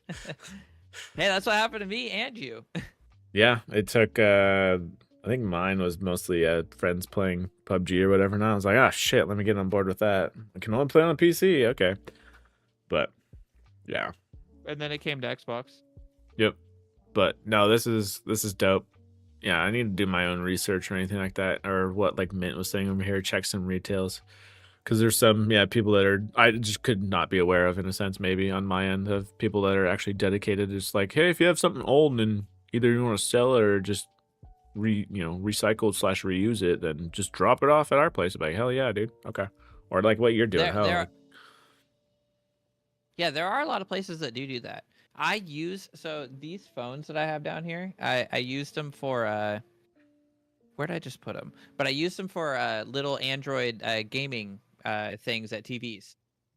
So okay. they were like emulation machines, and then all of my old so I have a Pixel 1, Pixel 2, Pixel 4, and then my current 8 and 9 that I hold on to. Those old Pixels I used to use for security cameras around the house. Okay. Mm-hmm. Nice. Dope. Yeah. So you're reusing it in that sense. That's perfect, because some stuff you don't need. It doesn't need to be the latest greatest, because most of these phones nowadays are just overkill. No. But the cameras are good enough, but it's mainly like the batteries are ass on them. So yep, that's usually I just leave them plugged in and security cameras. First thing that goes. That's smart though, especially now with, granted, depending on the phone, because obviously it took Google a while on the Pixel side of it, but is with an ultra wide on a security camera or whatever. Not that's pretty dope. Yeah, but I've been in love with the Framework laptop for like years now. And I actually have been following them since before they had even like access to AMD stuff. Like they hadn't even shipped a laptop yet, and I've been following them. And I'm glad that they are like actually doing well enough that they're able to lower the price of this chassis, to almost affordable for someone like me. No, that sounds still be very hard. Dope. But if I were to do a laptop again, I'd just literally just save this as a bookmark. Because as cheap as whatever Chromebooks are and all this other stuff, it's like, dude, I'm 1,000% on board with that.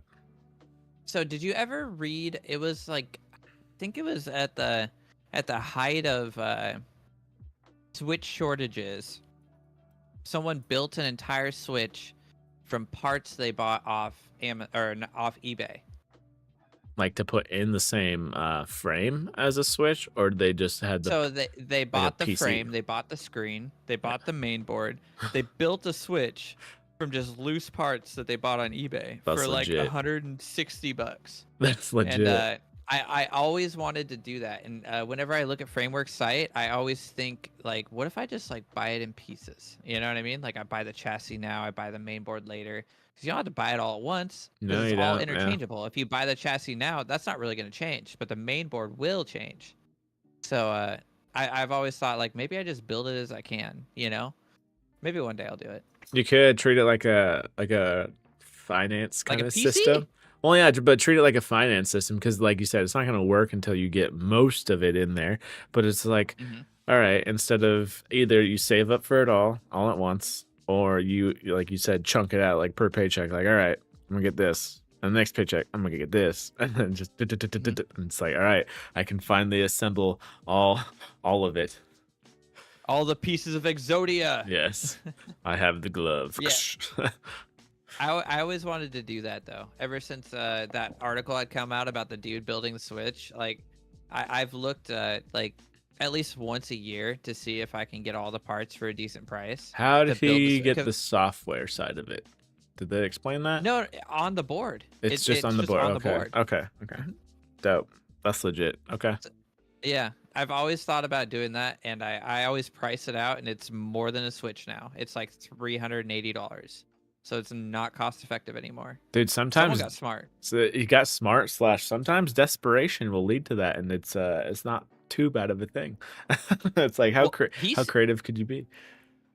He saved money at the time, though. Oh yeah, 160. That's the whole thing. That's even the shell, everything. Yeah, that was. Yeah. It was like 160 to $200. It was something like that. I can't remember exactly, but he saved money, and then like everybody started hiking their prices up after that because they're like, dude, this guy's gonna build one. I was gonna say keep selling them. He'll just sell them. Yeah, yeah. That's dope. Pretty cool though. Pretty cool. All right, what's Mint's rant here about Unreal Engine 5 Wilds? So we got Monster Hunter, yeah, Wilds is on their own engine, but just so sick of the companies nowadays forcing having DLSS or FSR to get more than 30 FPS, and then DLSS giving insane artifacting. Wilds has a spreadsheet where people are putting their specs, and then they get the average and set that as the average for each spec. Yeah, because I did say that they put which I feel like that's the only company I've seen do this in general. I don't know if anyone else has done this, but in terms of they put their own like benchmarking tool out there, so you can see what it's going to run before this game comes out. Who? Monster Hunter Wilds. They do that? Yeah, so you can see how this game is going to perform before I guess you possibly make the purchase on it. Like link they the put a tool that spreadsheet you can run on your PC. Yeah, it's like their version of like that's their beta in a sense. I think I could be wrong on that, but it's basically like, all right, is our game going to be compatible with your system? That's actually kind of cool. But I will kind of agree in terms of I feel like a lot of these we're going to start seeing it for sure. A lot of these companies are kind of, if they're not doing it already in a sense, but they're going to brute force based off the hardware instead of actually being efficient with using the hardware because of, I feel like, AI. Yeah, it's okay, so man. DLSS and FSR, they don't make games better. That sucks. No, because aren't they just replicating what's not there? They're just thinking what they're making stuff up literally. It's cutting out time of optimization that should be done. They're cheating basically. Okay. Like they can make them look good. They can. It just takes a lot more work and a lot more time. But let's cheat. Yep. Let's turn on all these features that make the game look shittier in a lot of cases, but like better on like a Steam Deck. You know what I mean? Well, okay, so one of those things where it's like zoom out a little bit. Hey, now we're looking good. Okay. Yeah, exactly. Like it looks good from 10 feet away. Yeah, don't be pixel peeping this, okay? Just keep on running by. You'll be fine. there's a real good YouTuber that goes over it all, and it's actually it's super cool. Only reason I would know anything about it, honestly. Let me see if I can pull him up. Yeah, while he's doing that, Mint says issues with companies they're cheaping out on doing optimization instead of just using all these AI shit, smearing issues, blurring, artifacting. Yep. Like so if you zoom, it gives everything on it. Okay, let me check. So if you get an opportunity to, you should check this guy out. I'm gonna share him to you in Discord, but he very thoroughly goes over why we're like experiencing a downfall of games right now and fake optimization with this DLSS and FSR, and how it's actually in most cases making our shit run worse. Interesting. Okay. It's a very cool. I've watched these first, I think, 4 videos, and then I watched this most recent one about LTT's response being wrong, the broke mindset of modern games and optimization. Yeah. It was very interesting. Definitely worth a watch if you're interested at all. Okay. Yeah, I'll have to give that a check. I'll have to check that out. It's Reddit Interactive, by the way, to everybody listening out there. All right. Well, another thing, Bookmark Framework. Gotcha. Doing good work out there. Always love that stuff. All right. Can I have a tech show off real quick? Yeah.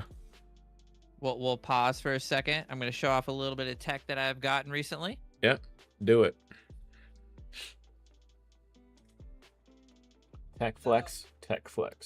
Live Tech Flex. As you know, recently 8-Bit Dough did that whole collaboration with Microsoft. Or Oh, actually, did they with finally? Xbox? I would say they finally put an Xbox one because I have the Nintendo version of it. Oh, that collab. Okay, gotcha. I didn't know if controller. Yeah. Dope. And then. Oh, and the keyboard. Let's go. Yeah. Okay. So I actually already have them out of box. I was gonna say, did you not unbox them yet? I was like, good God, sir, you're more patient than I am. No. I definitely took them out of box. So here's that little button thing. Dope. So I thought it was gonna be acting as some sort of like foot pedal, which you probably could use. I was say, I feel like you still could. But the cable's not very long. I mean, it's decently long. I think it's 6 feet long. So, but it's only an aux cable, so I believe I could just you know, get an extension. Yeah. Plugs in right back here. If you look on the back here, there's access for 3 more, which is quite interesting. Holy shit. I don't know why I'd want so many different macro pads, but yeah, because the 2 buttons are, is that treating it as AB? Right? I'm trying to remember what. Well, that's what they say on it. Yeah, on the thing, yeah. But it plugs into but one. I believe you can map it to be whatever. You know, it's just a macro pad. Yeah. Keyboard feels good. It kind of sounds terrible. I wonder. Yeah, that is noise canceling that shit for sure. Yeah, it won't pick it up, but it kind of sounds terrible. It looks really nice though. I really like the those volume knobs on the top left. Yeah, do you know what kind of switches they have? There is a volume knob up here, and then this is like the power knob. Okay. Oh, something really cool. I don't know if I didn't charge it, did I? So ooh, when you dope. tap something, it lights up, and then you see how it kind of fades away. Yeah. That's super cool. The arrows have, I'm assuming the arrows have lights. Let's see. They do, but it's They're very very subtle. faint. Okay. Yeah, very, very subtle. The color kind of washes it out. What keys are these? That's a good question. I actually don't know. Let me get my key puller and check it out. I say you get the key puller. I'll look it up if it somehow does not state it on there. Turns out these aren't mechanical.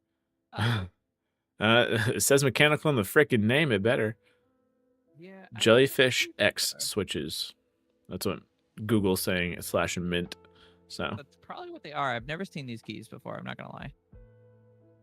Like yeah, that's what it says right on there, right on their website. I rock browns in my actual keyboard. It feels good. I just would never use. It's too bulky for like my main keyboard, but it's gonna be sitting over here, showpiece, replacing the keyboard that's behind my water bottle. Never heard of the company? No way, man. Yeah, dude, I got them as a controller. They have a bunch of cool.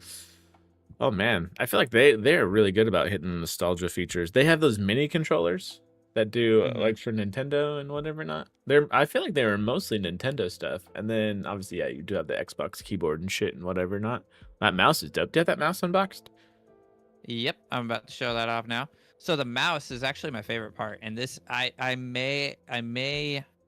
So okay, so my idea, right? Yeah. Is to because I have that Xbox. Well, okay, we're gonna get to that. But I'm building that Xbox, right? Yep. And I'm almost done with it. Actually, I could probably wrap it entirely up this weekend if I wanted to, or if I get time for it. But my idea, because that's gonna be in the living room, is to use these peripherals out there with that device. Because I thought that'd be sick. Oh yeah. But here's the mouse. Supposedly those side buttons light up. Is that right? Or is that just the marketing being marketing? Haven't turned it on yet. Okay. Let's try it, right? We'll see together. Oh, it might have to be paired with something, huh? Hold on. If I go to 2.4, will it stop blinking? If they do light up, hold on. Let me just plug it in. I'll just plug it in. So. I'm trying to see if the website even states anything about the mouse. And of course, they're playing Halo. It is now paired. It is now paired. It is now acting as my mouse. So pushing buttons on this is scary. They do not light up. Okay. So it's just the marketing lighting, but that is still dope though. So the mouse is my favorite part, and I'll show you why. It comes with this dock, right? It comes with this dock, that it just magnetically attaches to. You know. See, and that's then dope. the dock has its USB port that you then plug into your computer. It's like this. So like, you know. Oh, okay. But inside the dock, that's the wireless transmitter. Oh, smart. So for the mouse, you can it connects through that. I just thought I was like, dude, that is so cool. That is so cool. They thought of everything when it came to this, and it's very sturdy. It's very like heavy. Okay, not a cheap plastic or whatever. Not. No. It's like very, very solid. Like really, really cool. The mouse is definitely my favorite part. I wonder how much those little macro things are, because that's the fact that you can have 4 is wild. I didn't think they would have 4 on back. Imagine having 3 more. Yeah. All right. Are you ready to see the smallest GPU you've ever seen? Oh, good lord. Oh yeah, I like their software too. This is actually the GPU that's going to go into that Xbox. Xbox. Okay. Yeah. And I actually didn't know. I didn't know they got this small. That's what she said. This is a here, I'll show the box. This is an RTX 4060. Okay. So a decent card should be able to do most games. Yeah. Probably have a little trouble streaming from them. Only 8 gigs. Unlike ooh, wait, no, this is 12. It said 8 on the. Oh no, it is 8. Yeah. I was gonna say they sent you the wrong box. Upgrade. Yeah, it is 8. Okay. But yeah, so it should be able to play most things on my TV just fine. But here it is. Oh, she's scanned. Oh, okay. My hand is bigger than the GPU. What's that side profile? Okay. It's about a slot and a half, 2 slot. Yeah, it's 2 slot. Okay. And then the I/O is actually pretty impressive. There's 2 HDMI and 2 DP ports. Dope. Yeah, I am super hyped. I was just like, dude, when I took it out of the package, I was like, my water bottle is bigger than this damn thing. For content, dude, oh my god. Hold on, bro. This is gonna look a little weird. I'm gonna move the camera, but like. Welcome to IRL stream. Oh, that's a thick boy. This is my hand next to my GPU in my computer. And that is freaking massive, dude. So that's crazy. I'm super impressed and super excited to see how it turns out. That'll be dope. Yeah. Yep. This should be perfect for the Xbox. Perfect. And then going with, like you said, those peripherals, the keyboard, the mouse, it'd be set. I thought that'd be dope. Only game installed has to be Halo. Everything else, you just can't do it.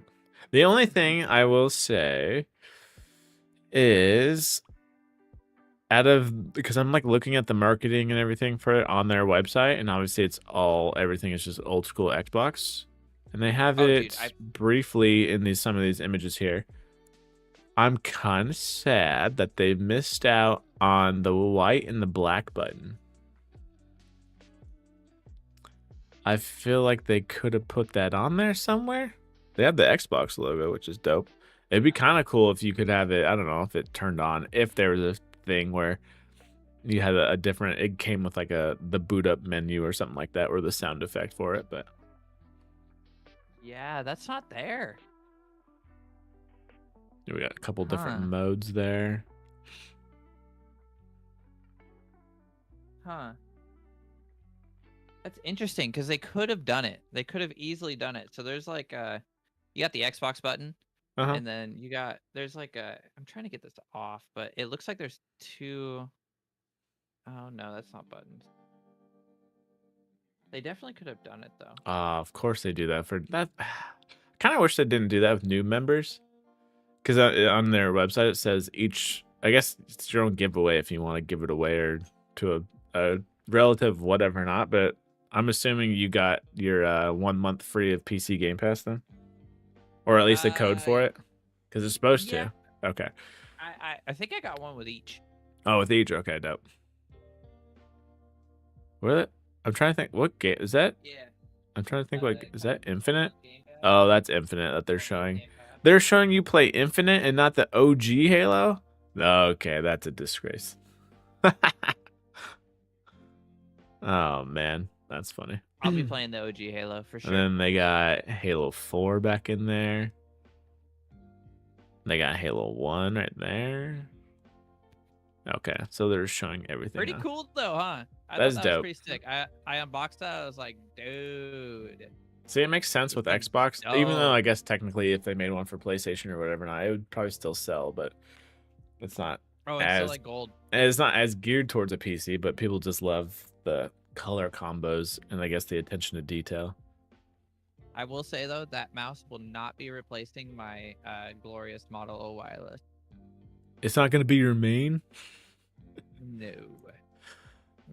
it's more of like a nostalgia and oh, hence the living room. I think it'll fit the aesthetic of the Xbox for sure. Oh yeah, easily. That would be dope. But if anything, people might think like, bro, did this come with? Was this a thing back then? Like, no, it's not. But it looks like it was meant to be. How about that? All right, what do we got? What do we got? No, 8-Bit Doe or Do, however you want to say it, is a good company in my books. Hey, appreciate you stopping on by, Mint. Hopefully that Monster Hunter figures itself out, though, for you. Ooh, Google Pixel referral program. This, I think, is dope. Let me check it off there. Where we got?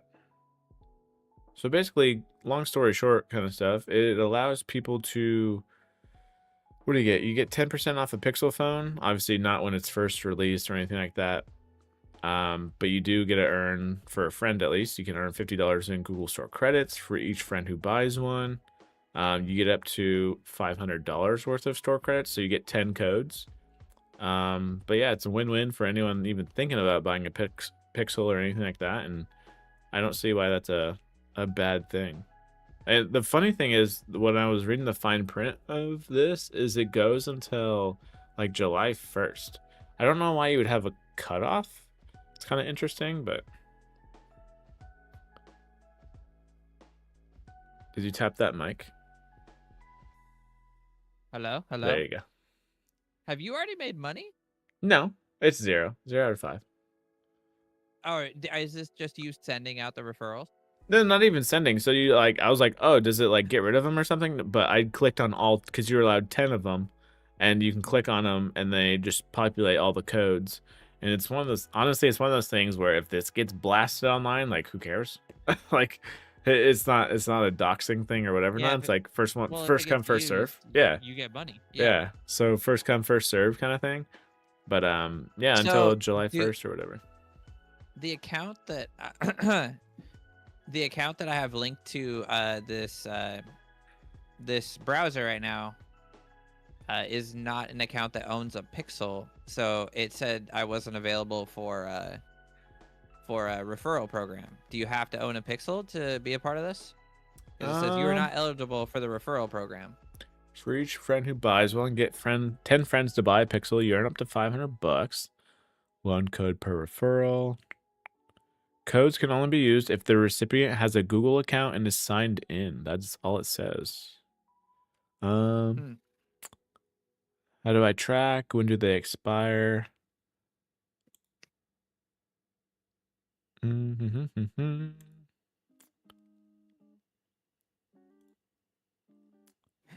It doesn't, yeah, besides just having a Google account, that should still work. They shouldn't have, because technically, yeah, so if I didn't have one, technically would it do it? That is interesting. I don't know. Code receivers will receive a discount that can be applied.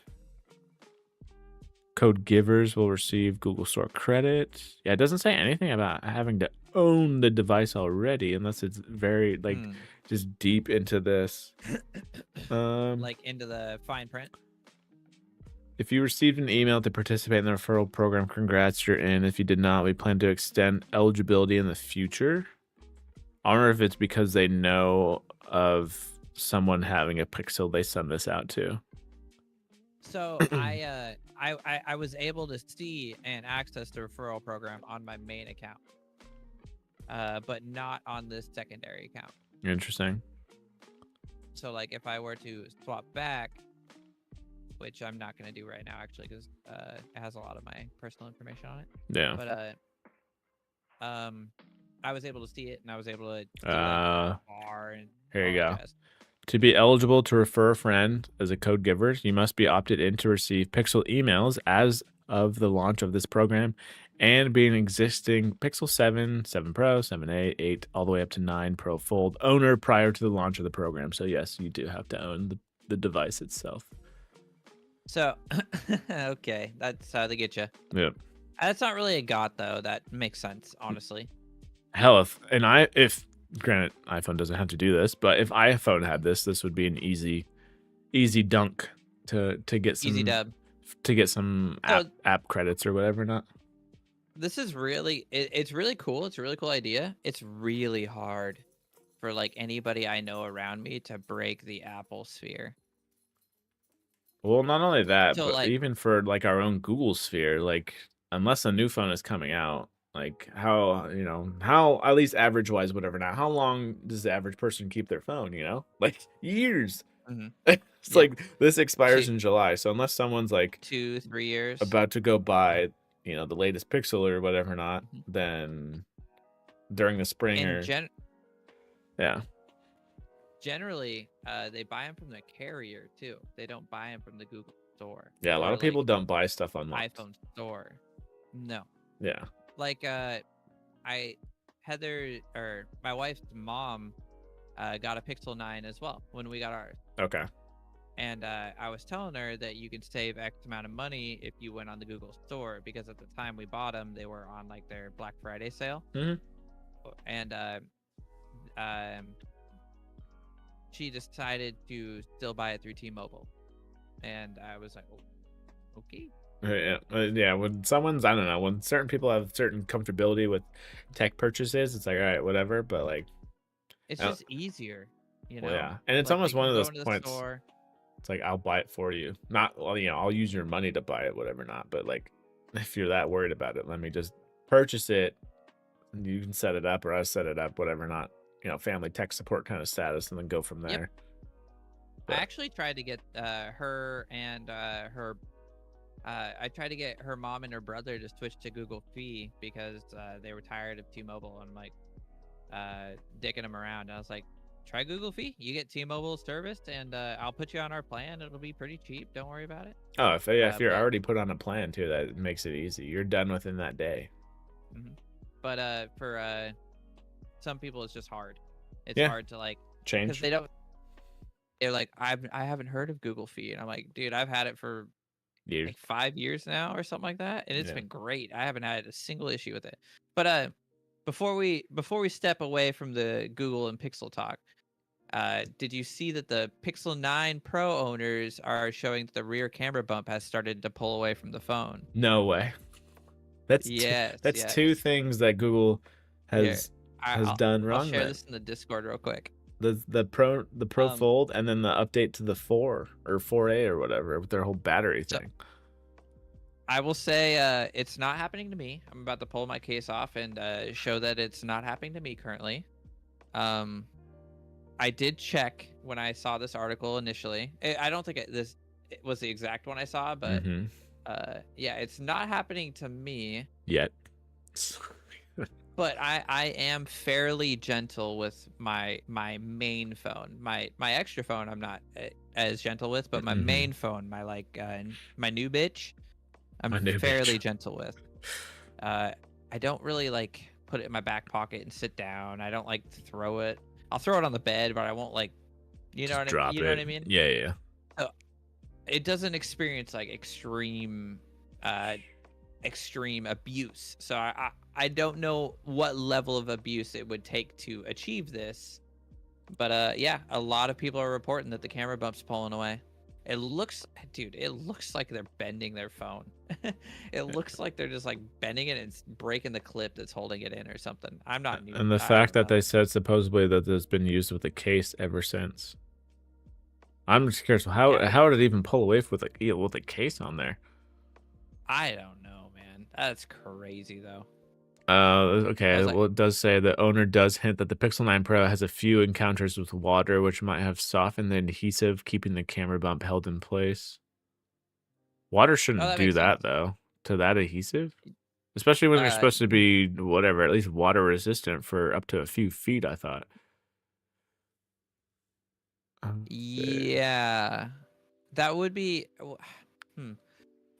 So what I would think it would have to experience was like extreme temperatures and like water or like things that are corrosive or would break down glues, like alcohols and extreme temperatures and bending. All right, I got it looks like they just fucking bent the bitch. I read the Reddit post here. Literally had it in a case since day one and noticed the camera lenses fogged up after leaving it on the sink while showering. Obviously because of the air gap at that point. Took the case off, took a look, and one side of the camera bar was not attached at all. Just lifted right up with a gentle pull. No abuse, no drops, rough behavior, blah, blah, blah. Dude, people on Reddit are so fucking crazy. It's just the whole post. Okay. We're gonna go full cam for this. That's got to be straight glue, like nice, the whole gentle Samsung. pull, eh?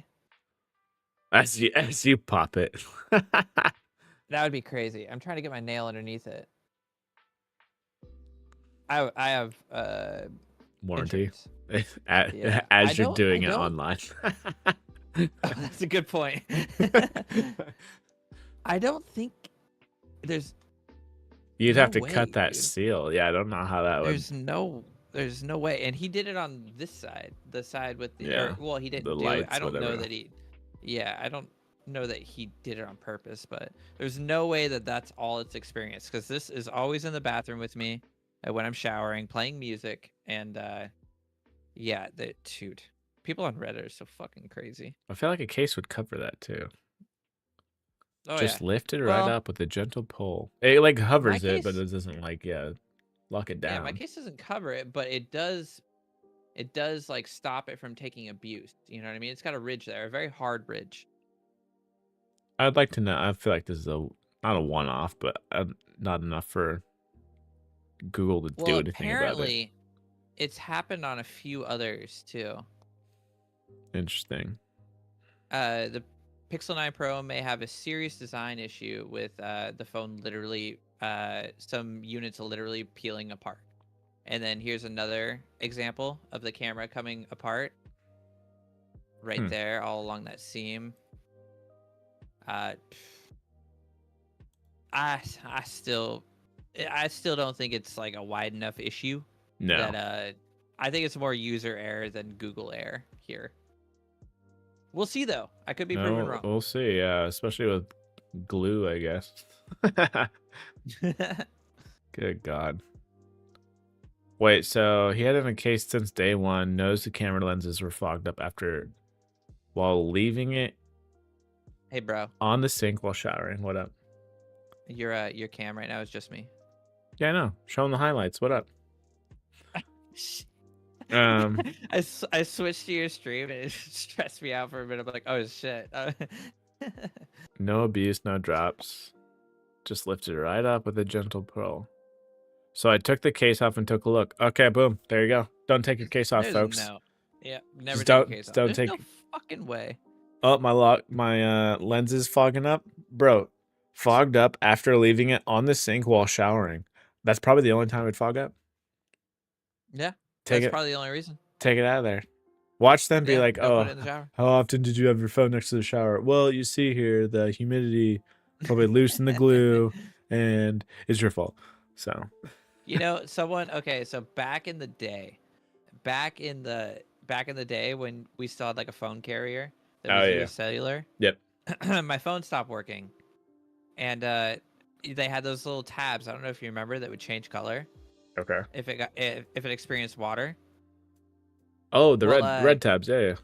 Yeah. Well, we took my phone in, and the tab didn't change color, but they didn't warranty my phone because I had told them that I would have my phone in the bathroom with me when I showered.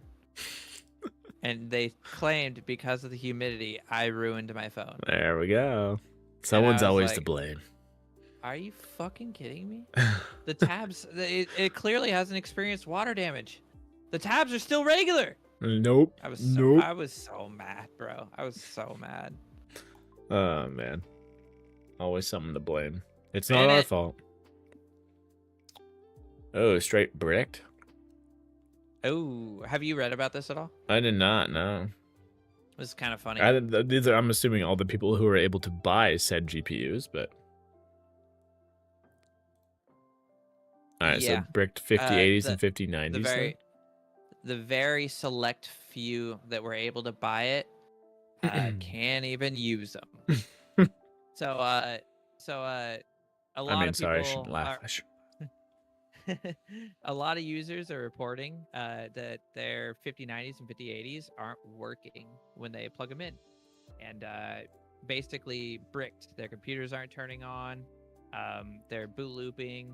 Oh, blue screen, love it. So what the root cause hasn't been determined yet, and actually, if you were to look this subject up right now, Nvidia is going through and like there's an article claiming that Nvidia is going through and trying to evaluate and see what the issue is. They did push a driver update that seemed to have fixed it at first, but it hasn't fixed it for everybody. And then a lot of people had some success from changing it from a PCIe 5, like changing their input cable PCIe or whatever. Slot. Yeah. No, changing their PCIe slot to register as a Gen 4 rather than a Gen 5, which is what this GPU is. It's a Gen 5 GPU. Okay. Or PCIe Gen 5.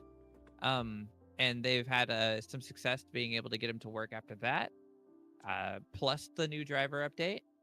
But this launch has been terrible. Terrible. And they still sold out. They did. I wish I had this problem that this guy posts. I've tested 2 different 5080 cards and the exact same issue occurs. Okay, first of all, before you even get into the troubleshooting and what you're experiencing, you have 2 of these motherfuckers? I don't think get 2? I don't think there's a problem, sir. Yeah, how did you get 2? The fact that you can just test 2 of them. Oh, let me see if this one works. Oh, let me see if this one works. To be honest though, the title's a little clickbait. They're not bricked. They'll work. It's just, you know, we need the correct drivers. Yeah. Updates being updates. But it's just what do we call it? We call it first gen tax. Yeah. Like you got to work out all the bugs for us. Yep. Kind of like Battlefield Labs. Exactly. Free beta testers. Well, actually, these guys paid for it, so you got to pay that guinea pig fee, dude. I don't see this slowing down sales or anything. Well, and in fact, there's reports coming that it'll be 3 to 16 weeks before some stores get more 50 series cards in. Good God, we're gonna go back to people are like 16 weeks. I can't wait. We're gonna go back to those days of hell. I even did it at one point where you'd have like Discord, just Discords and Discord bots. Yeah, and you just like put in checking for you. Yep, you'd put in what you want, and you just see if like it pops up online. Or I know one tactic was you would just see if something got returned at like a Best Buy, because sometimes somehow the bot would know before it gets put on Best Buy's website of there being a return. And so, if whoever's like wanted to be notified, it would notify you right then and there. I was like, all right, it worked pretty well. I obviously didn't get anything from it, but I got a few notifications every now and again. But I did that, but I did the Twitter bot. Oh, okay. The people that would post instantly, and I actually secured at the height of its at the height of its like release when it was the height of its shortage. Yeah, I secured 3 PS5s. Oh, there you go. I felt so cool. I was like the PS5 dealer at work. I would buy them, they would pay me, and then I'd buy another one. They'd pay me, and I'd buy another one. I never like upcharged them, but I was just I felt so cool because I was like, I was able to buy it. What's up? Yeah, it's not that hard. Well, if you have someone that's on top of it like that, you're just like, dude, I need the money now, or we gotta act now, because it's one of those things where it's like done deal in 5 minutes. So. Yep, they were gone instantly. Oh yeah, that was.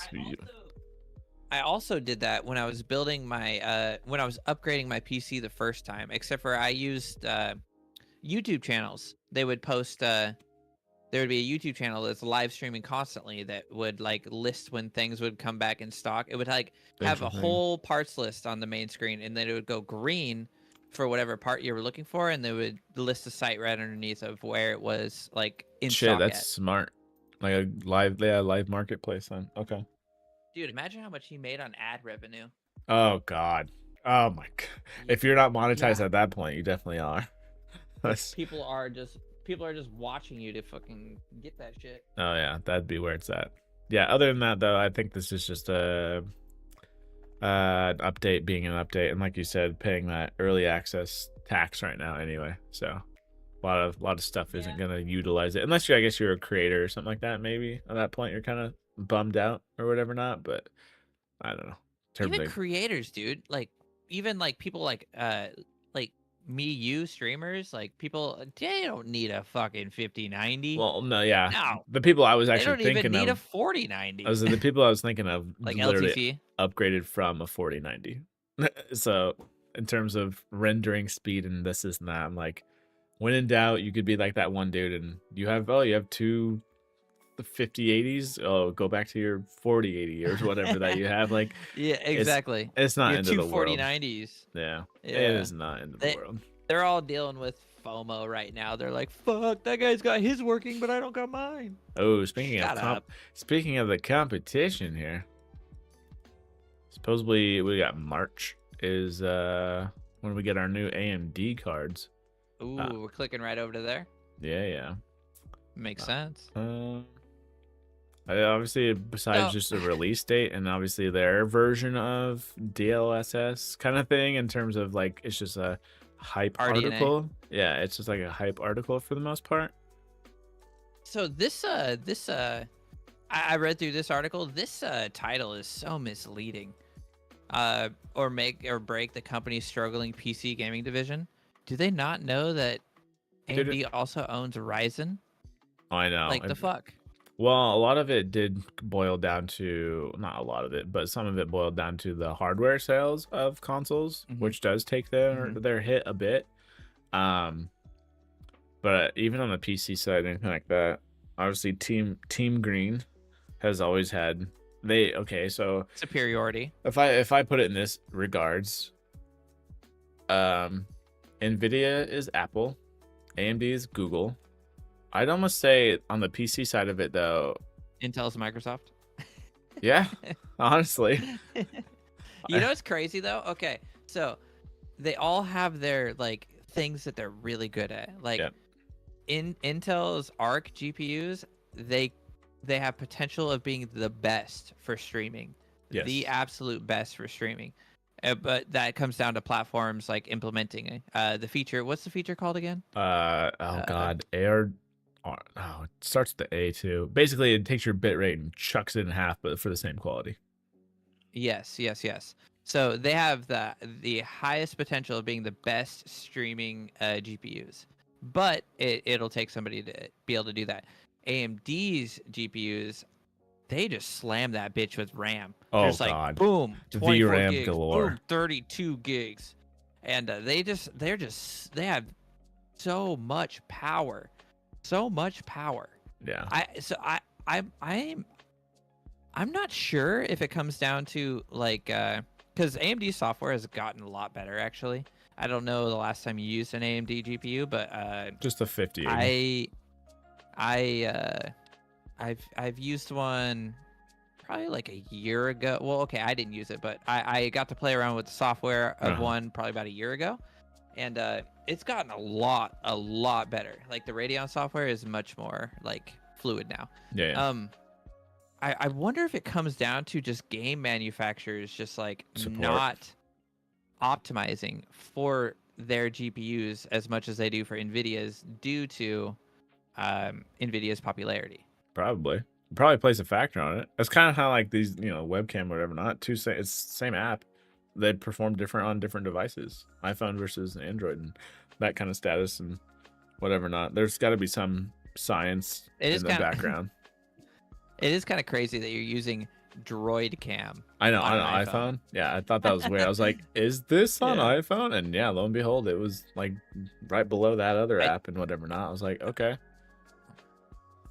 I need to try that because I didn't realize I'm paying $20 a year for. Dude, I saw that. I was like, I swear to God, he said there was a yearly and it sounded fairly cheap. And I was like, fucking 80. I was like, oh God, let me see if there's Droid Cam on this thing. Yeah, I didn't realize that I was paying $20 a fucking year. Yeah. Like, damn, I paid that for 2 years. I wasn't even making any sort of content. But no, $40. To go back to the GPU thing, I think at least for me, in terms of, because I don't know if it's gotten any better on the, at least let's say the OBS side. Gaming wise, I've never had an issue when I had my 5080, besides the hardware just being a limiting factor in terms of how the game would play. But in terms of the OBS side, I feel like Team Green still has that. Obviously, Intel with its certain encoding thing, but I don't know if there's a direct like thing you can set for an AMD one, if that makes sense. Because I've always, when I had an AMD one, it typically had to be running off the CPU still. Yeah, and that was the bummer. When I had an AMD GPU, I had my beefy ass CPU. I had the 3900, so it wasn't a huge deal, but you do have to run H.264. Okay, yeah. See, that was kind of, it wasn't a game breaker, but it's like, damn it, I kind of wish I could run this off the GPU, especially with it made AMD. Things struggle a lot more. Yeah, especially if AMD. You shouldn't have an issue now, though. There's a lot more RAM gigs. Now. But it's yeah, just, I'd be curious to know how much VRAM they're gonna be shoving in. They've already done what, a 32 gig on the last gen, I think. Dude, yeah, that thing was fat. So that thing was monstrous. It wasn't even like they're like top. Yeah, so they're gonna be, if you want a VRAM buffer for future proof, I will say AMD has your market on that for sure. I feel like I just don't know if they're gonna catch, or I just don't know if they're. So I don't think their issue is so much the hardware, the technical side of it. I think their chips and everything are fine. I think that's all great. It just comes down to they just need to improve their software more. Improve their compatibility more. Yeah, compatibility. Games are already on board with them, so that's no big deal. Like I feel like they've always been budget. Yeah, they have. They need to make their own version of NVENC, basically. Yeah, I feel like their software is gonna have to be the thing that outsells something, because even I guess Intel is almost trying to sneak up on, not like take over in a sense of AMD's market, but be the budget option, if that makes sense. So hopefully AMD doesn't let them take that. I might put an Intel GPU in the server due to its capabilities of streaming. Oh, interesting. Okay. Yeah, it should outperform the okay. It should outperform the 3050 like by mile. Oh, damn. Okay. Yeah. By the way, Plex working good? Yeah, it works fine. Tap the mic real quick. Sometimes it has that little. Hello? There you go. Fuck. No, yeah. I know what it is too. I know what it is too. It's my cable down here. Is it's it okay? A little bit. So if I go, whoop, there you go. Yep. Well, nope. Yep. No, it did it. It did it. Yeah. Okay. Okay. Cool. No, Plex has been working fine. I've had no issues with it in terms of. Nice. That movie worked fine. The one you re-uploaded, all that good stuff. So it's nice. I'm about to do number 2. A breeze with that kind of stuff.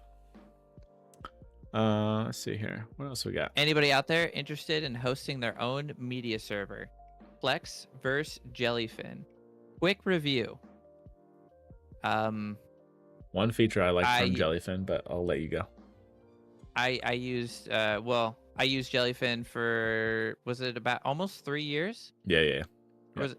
Yeah, so I used Jellyfin for almost 3 years. It's great. I love it. It's open source. It is very clunky feeling, and the updates for it are slow to roll out, and it breaks a lot. and it causes a lot. It makes me have to like try to fix things quite frequently. You have to keep babysitting it, double checking stuff. With Plex, it was hard to initially roll out but once it was rolled out, all I do now is update it when Plex updates. Oh, sick. Okay. What were you gonna say? The only feature out of comparing the two that I like that Jellyfin has versus Plex is the subtlety of when you're playing, when you instantly start a show, whatever it may be, it lets you know right off the rip, this is gonna end at such and such time. Oh, I loved that. I'm like, oh, that's so nice.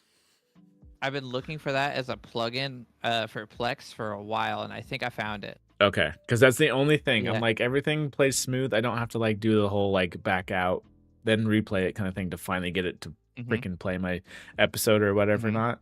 But yeah, just the simple like math it's doing already for me. Like all right, looking at like the clock, be like, okay, can I watch this? And be like, oh, it says it'll be done here, and like it's like perfect. I'm like, yes. Yeah, it's freaking awesome. So when we would do our New Year's Eve your adventure, yeah, we knew exactly when to start it, and so like we would know exactly when it ended. Dope. And it would help us line it up every time. There you go. That's sick. Yeah. I miss that feature. I have been looking for it. Believe me. Okay. I'm making sure I'm not the only one who's like, dude, you could just do the math. It's an hour and a half show. Figure it out. No. It was nice. Because we'd start a movie and we'd be like, should we start this movie at 10? Yeah, I'd be like, all right, can I stay up until this? Yeah, can I stay up till 12:30 finishing the movie? I don't know. Anyway. Let's see. Short and brief here. Future of buying cars. You want to jump over to that one? Yeah, so future of buying cars. Granted, this one deals with EVs because I feel like EVs themselves, whether it be Teslas, whatever not, have pushed this non-dealership mentality in terms of when it comes to cars. So VW and Audi, obviously same owners, are suing Scout over its no dealers plan, and this is in Florida. So Florida being Florida.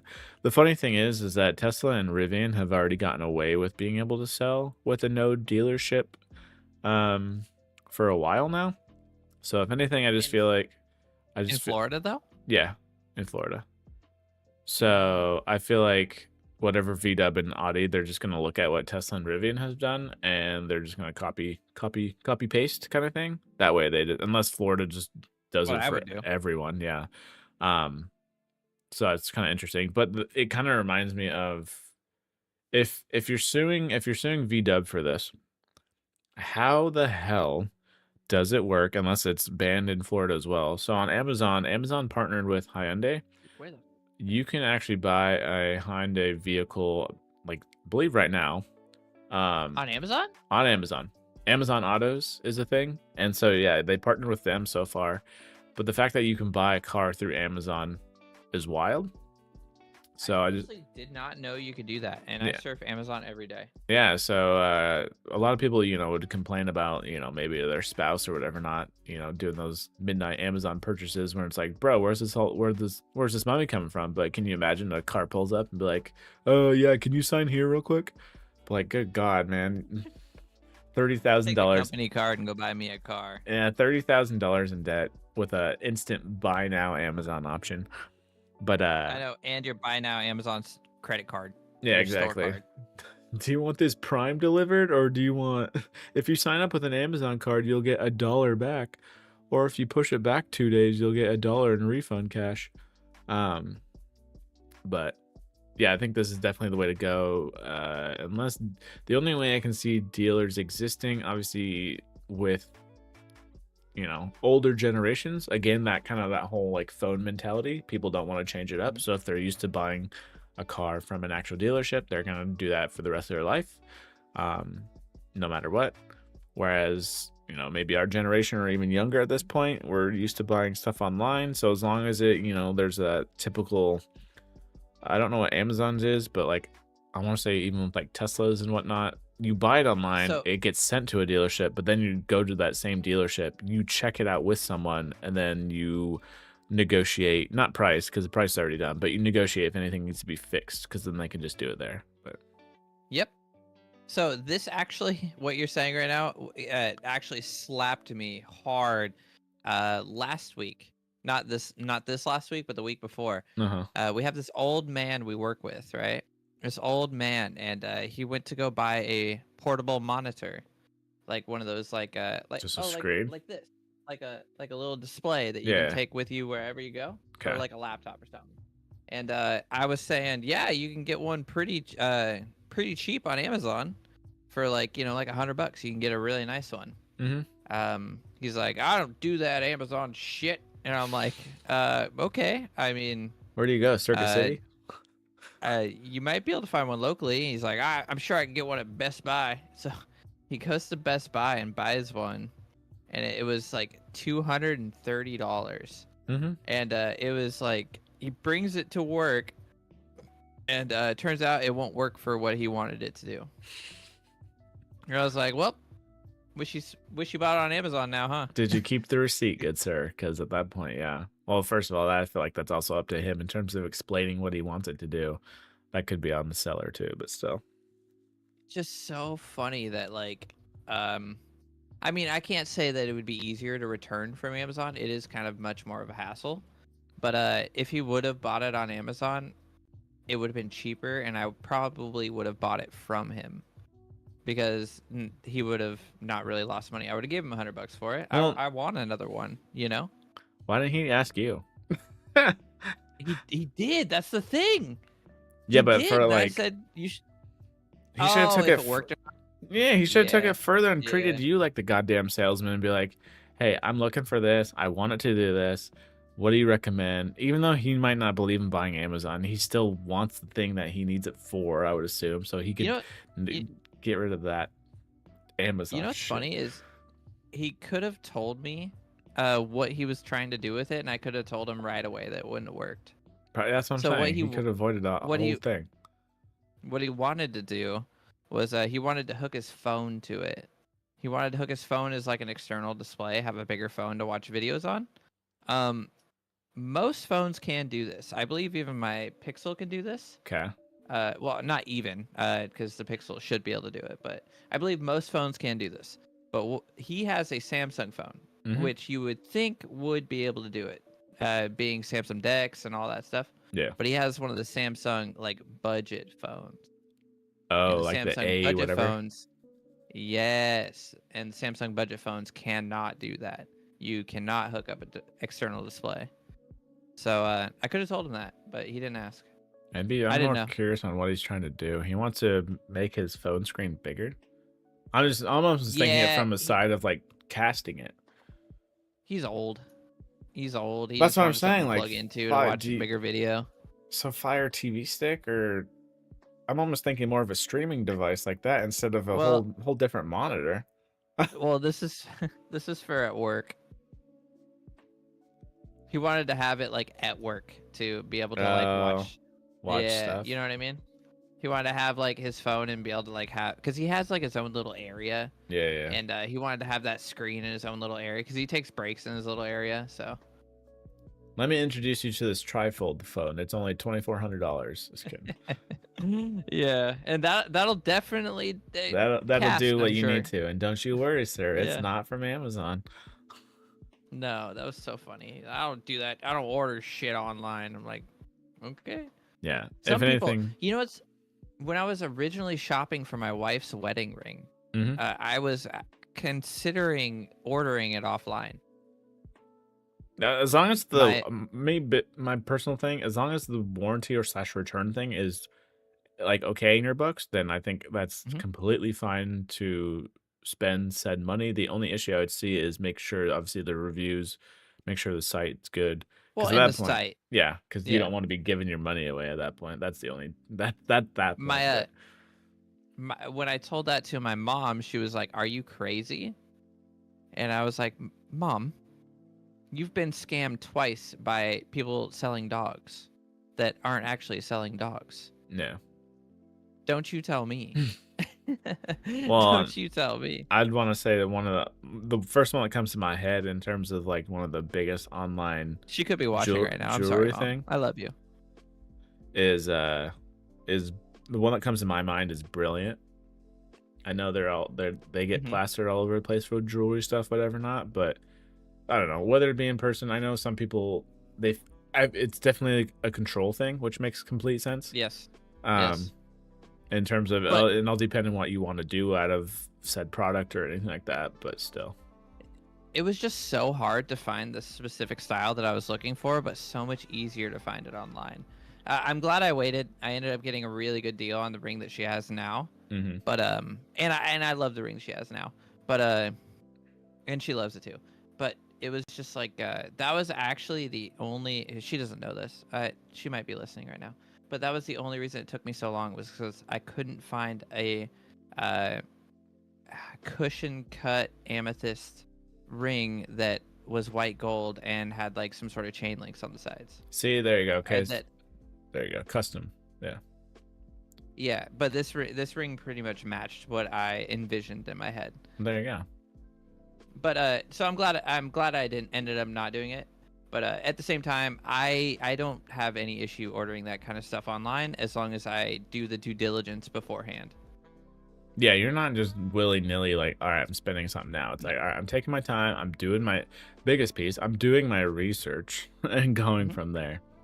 So, yep. Same with whether it be cars, whether it be whatever price range it is. Obviously, the higher it is, especially for something, ring status to car status to whatever not. It's like, all right, I don't want to lose out on this much money, so I need to be extra diligent of what I'm about to spend my money on. Yes. So. Yes.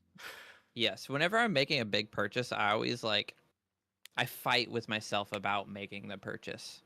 Oh yeah, because it is not. Once you hit submit, there is no undo for the most part. Unless it's Amazon, baby, cancel that order. Yeah, cancel that shit real quick before it ships. Go. Before we, the crazy thing too is they're not even buying cars. So back to the topic. Yeah. They're not even buying cars. They're just putting a $100 that is like a deposit for interested customers. Yep. They're not even securing a purchase of cars, and they're still trying to sue them over this. Yeah, so they're getting butthurt over the loss of $100 per customer, or whatever. The loss of $100 from a customer saying, you know what, maybe. Yeah, that looks interesting. I might buy it. Yeah. Basically, a pre-order for like a video game status. They're not even going to go into production until 2027. That best case scenario. Yeah. Yeah. Everyone wants a piece of the pie. I will say these scouts look pretty cool though. They do. It's funny because it is VDub put in a couple. They don't have any pictures here. Couple billion, because the reason why it looks, in my opinion, pretty good and kind of similar if you were to compare it to a Rivian, is because Rivian is actually basically making them for VDub. So. Yeah, that makes sense because they don't have like, okay, so Rivians, they have like a very similar front end to this. Yes. Like in the lighting oval style and stuff. Yeah. But the Rivians are a little bit uglier. These seem a little bit more sleek. Yes, these ones are pretty sleek, pretty trimmed down, pretty kind of calm in a way. Like I would maybe still be able to pick it out of it driving by, but yeah, Rivians you could definitely tell, especially with their like almost their oval design and everything like that. Yeah, they stand out like a fucking Cybertruck. Oh god, those things are marketing on wheels basically. But bro, and it's like terrible marketing. The Cybertruck looks terrible. It is hilarious thing. So bad. And it's crazy because the same people that made the Cybertruck made the Tesla, which is gorgeous. In my opinion, the Tesla is gorgeous. I think it's an amazing looking car, especially the Tesla Roadster that has never released. That'll never release. Yeah. That thing is gorgeous though. It looks like a fucking Porsche. Yeah, that thing is. Yeah. Oh man, don't even get me started. That thing's gonna be. That's a dream see. Not even a drive, but just if I see one ever, like, oh my god, it's real. But I would get a Tesla though. I would get like a Tesla Model S or something. I would easy. So if I had a house that I could have a charger at, I'd get a Tesla. The biggest thing in terms of whether it be someone's shopping for an EV or potentially in a next EV for you, me, whoever, not kind of thing. It's kind of funny because with modern cars, your biggest things are, does it do what I need it to? Whether it be a truck, SUV, carry the kiddos, whatever, or not, minivan, all that stuff. Does it do what I need it to? Second, or kind of should be first, but still it's right up there. Safety. How's the safety for this thing? All this other stuff. So it's the same thing with EVs. But I think a third one that needs to happen that people besides maybe us nerds will ask is how often, okay, first of all, charging structure, but everything uses Tesla network now, so that's no big deal. But the third one would be, how often does this thing get valuable updates? Because granted, that's a good point. Because granted, don't buy something on the promise that a company made and be like, all right, don't worry, my car's gonna be great once they release this patch. It's like, no, it should be great now and just get better. But it's like, all right, how often? Because besides Hyundai, obviously Tesla with their full self-driving, all that stuff, Rivian gets them every now and again. But it'd be interesting to see like a chart update schedule. Yeah, how often are these guys getting updates? Quarterly or what? I think Tesla gets updates every month, doesn't it? I don't know how, because I know they're full self-driving. They get them every so often. But that's also another thing is I don't want it to be a beta. Ooh, you know what's gonna be interesting is when we're all electric cars, we're gonna be getting like bug fixes. Yeah, updates. It won't be a mechanic thing. Like our monthly Google updates right now, we're gonna get bug fixes and like they're gonna restructure UI slightly, and yeah, it's gonna be interesting. Mechanics won't be for parts. Oh fuck! Google thinks I'm talking to it. It'll be software. It'll be software related.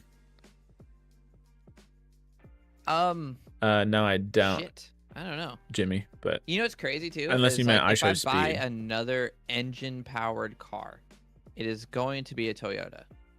That's what we just bought. I've always had really good success with Toyotas.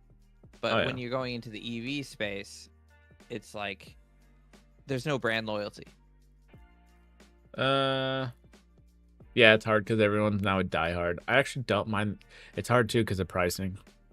Like I can't justify anything. There's top 3 in my head right now, but I have no brand loyalty because I've never had one. Whereas I have experience with, I've had a Ford, we've had a Volkswagen, and we've had a Toyota. And Toyota's diehard.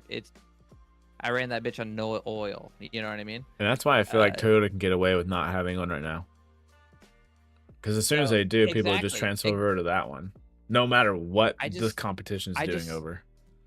In my head right now, I'm thinking, so I'm diehard Toyota. If they were to make a Toyota EV, would I be diehard Toyota EV? Well, minus the SUV that they have now, which is straight trash. But yeah, but like a Tesla competitor, not like their Prius or whatever. I don't think I would, and the reason for that is our Corolla is like the base model Corolla, and it was still super expensive, but it doesn't have any of the cool shit like heated seats, heated mirrors. Okay. Would that carry over to the EV space? You know what I mean? Would they still give you the basic shit for a high dollar because it's Toyota? Like, the reason I bought it is because I know it's going to be reliable and I know it's going to run. But when it comes to EV, it doesn't matter. I can buy this Tesla, will give me everything, or I can buy this Toyota, which will give me half the shit. But you know what I mean? Like, I don't have that brand loyalty to Toyota when it comes to EVs. I feel like the biggest thing for EVs will be, because they still don't talk about it, because I remember, it's articles be articles. They're always going to pick the most extreme thing with these EVs. Like a little ding, like for a Rivian or whatever not, would be like you're almost totaling a car just because of the way the frame is. It's a one piece instead of being like a separate piece in a sense. So repairability, if someone can jot down repairability, your charging network is fine now. I don't think that's everyone has access, that's fine. Repairability, range, updates. Those are the biggest 3 things I can think of. I actually fully agree. That is one thing that's hard with EVs too, is they're not easily repairable right now. There's not very many certified repair shops. I Yeah, believe they're pretty most spread of them out. have to be done through the dealer, don't they? Yes, they have to be done usually first party, to my understanding. I know you can send people to go get certified that, Teslas or Rivians or whatever not, but it's typically, done at a first party, not even a dealership. These are more, just service centers at this point. Because the first person that actually brought this to my attention, it was a few years ago when he started repairing Teslas. I'm sure you know who he is. His name's Rich Rebuilds. Oh yeah. And he's done like so vice versa shit too. yeah, so he started repairing Teslas like way long ago, and like nobody was repairing Teslas at that time because you couldn't. Tesla wouldn't work with you. Oh yeah, they And would then like software lock the shit out of you. Yeah, once it's fully fixed, didn't matter. You still can't charge at superstations. You still can't, Yeah. So that will be interesting. If we go to electric cars, do we just lose like a segment of jobs being mechanics? Not only mechanics, but third party. Like, companies are gonna have to. Well, yeah, I guess that's what I meant. Like third party mechanics, like your small mom and pop mechanic shop down the road. Are we gonna lose them now? Well, I was thinking third party parts, if that makes sense. Oh, Aftermarket. like Bosch parts and interesting. Because you're gonna have the Tesla in a sense. Tesla is Apple of the car market, where this is our stuff. We want it to work best with our stuff. Whereas, I don't know, is there a platform that is more, in a sense, open source ish? Whether it be Hyundai or someone else, or are there any Tesla aftermarket parts? It's more for decoration, to my understanding, than it is performance. Yeah, but not like I could be wrong though.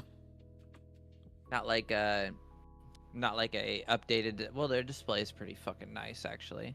I guess they have. Okay, so there are some aftermarket control arms. Aftermarket. Because that wouldn't require, I don't think, a software thing to tweak though. No, I don't think so. Because do you think the car would know it's not using genuine parts though? Depending on what it is. Like if I don't know why you would do in a sense a motor swap, even though I would assume you would use a Tesla one, but like that I could see an issue with. But if you're doing it's most of this stuff is cosmetic in terms of body kits and this and that. Yeah. Because if you're doing anything with the wires, I guarantee it. Software probably argues with that. I understand why it's like a big deal to work on electric vehicles. It's a lot of power. Yeah. But I believe it's required too. All electric vehicles have a cutoff. They should. I believe they do. It's like a plug that separates kill the switch. Car. Yeah, it's like if I remember correctly, it's like this giant ass plug that you can pull out. Okay. And one side's the battery, one side's like the transmission to the car. Yeah. So why is it such a big deal then? Because if you pull that fucking plug and then let the guy change the motor, like the fuck. Yeah, or swap the battery or whatever. Yeah, because I don't even know if it has to be. I'm kind of curious too if it has to be like a Tesla battery kind of thing or however it works, or a specific one, and you don't have options at that point.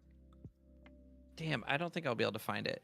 But there's another YouTuber I watched. He repacked a battery, and I'm sure I won't be able to remember this. I know Chris Fix has done that with Prius.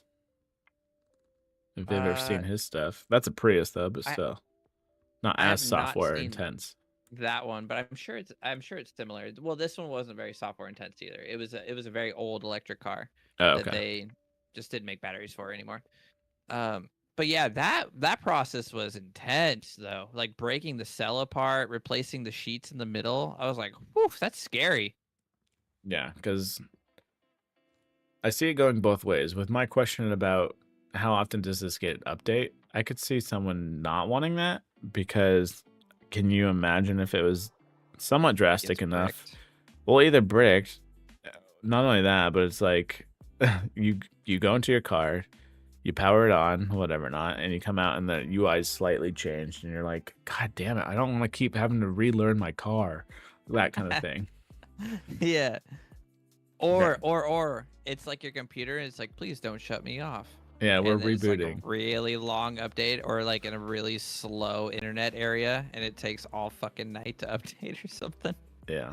So it'll be interesting. I feel like there's definitely going to be some things that need to be considered when buying one versus our gas ones nowadays. So I think really to make electric cars like be successful, we need to the charging infrastructure has been updated quite a bit. I believe there's actually adequate amount of charging spaces for the current amount of electric cars on the road. Am I wrong there? I might be wrong. I would say yes, just because I'm gonna like pseudo counter it.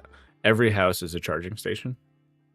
Yeah, well, okay, yeah, that's true. But like, let's say, but highway ones, yes, like in between your destinations, I do believe that they've upped it to an adequate amount, so if you were to be careful, you wouldn't run out of miles.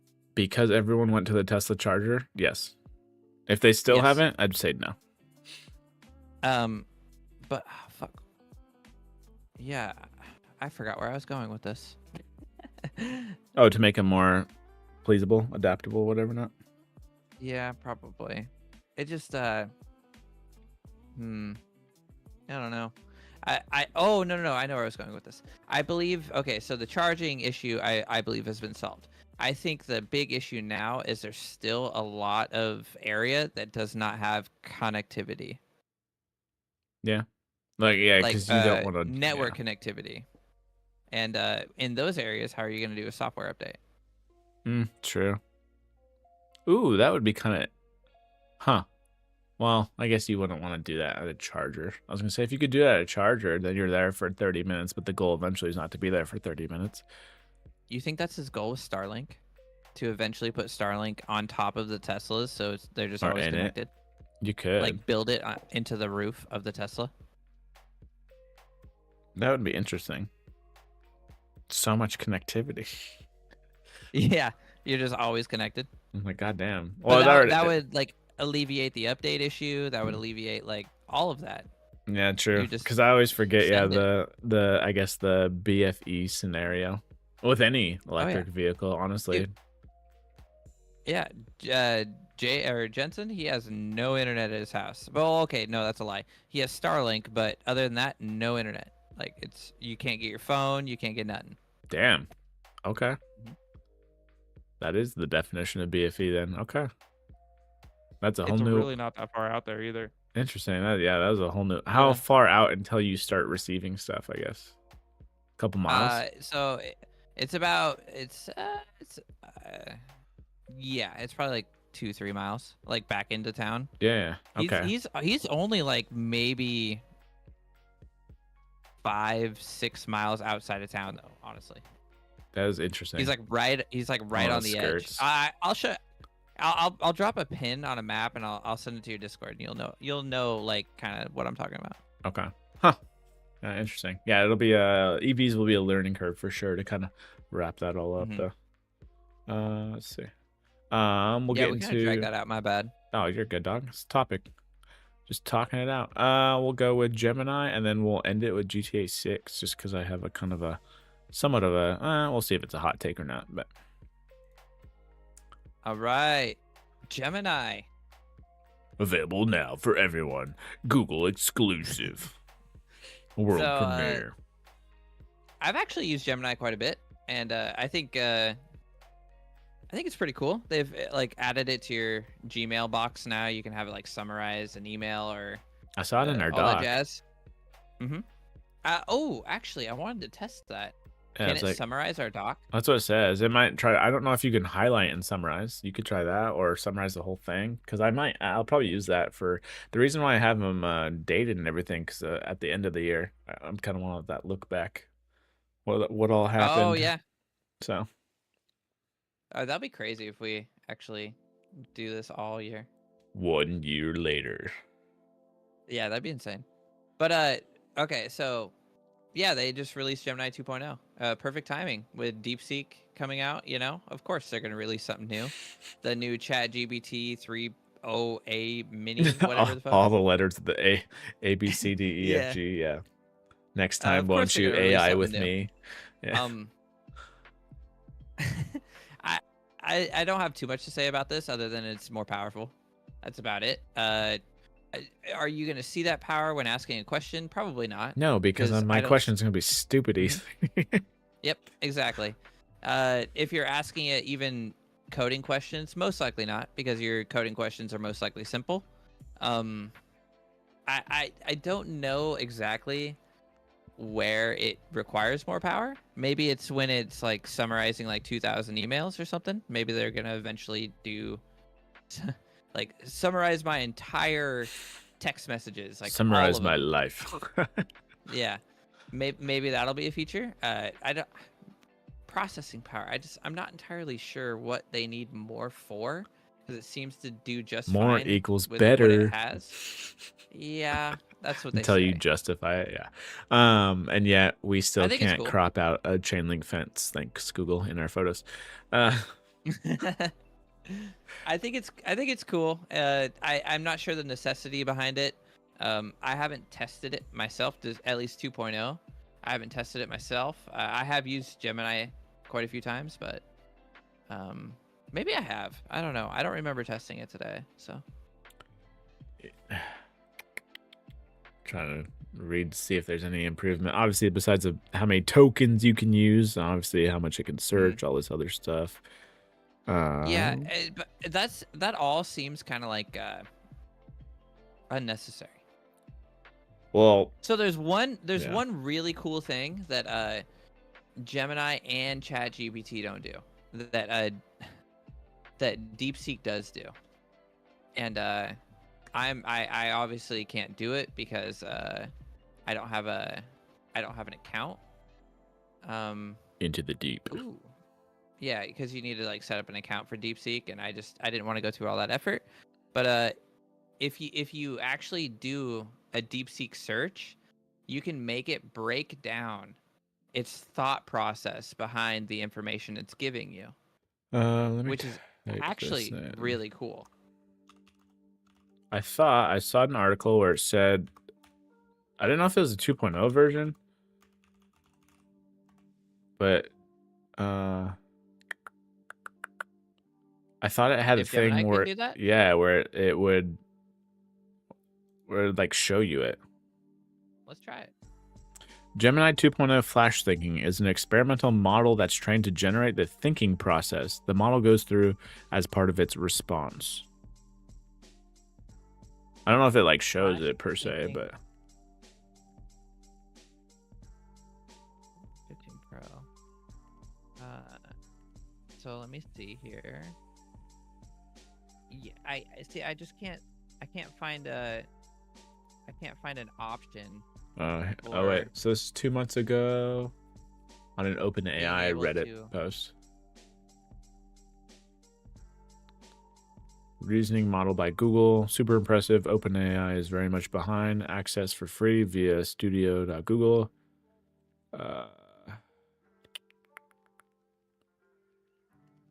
Does this allow me to just type something in? I think that's the AI Studio. Okay, that's how to build it, I think. So it really doesn't. I'm on Gemini 2.0 right now. It really doesn't do what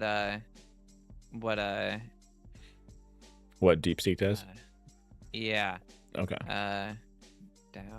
Yeah, because it does a pretty good job explaining of what its solution and what its thinking is, but it doesn't like go through the whole process, is my understanding still. No, have you seen it too? It's actually really cool. I'm trying to find a video. Oh my god, you're loud. Maybe a DeepSeek tutorial video? DeepSeek trailer. Or something.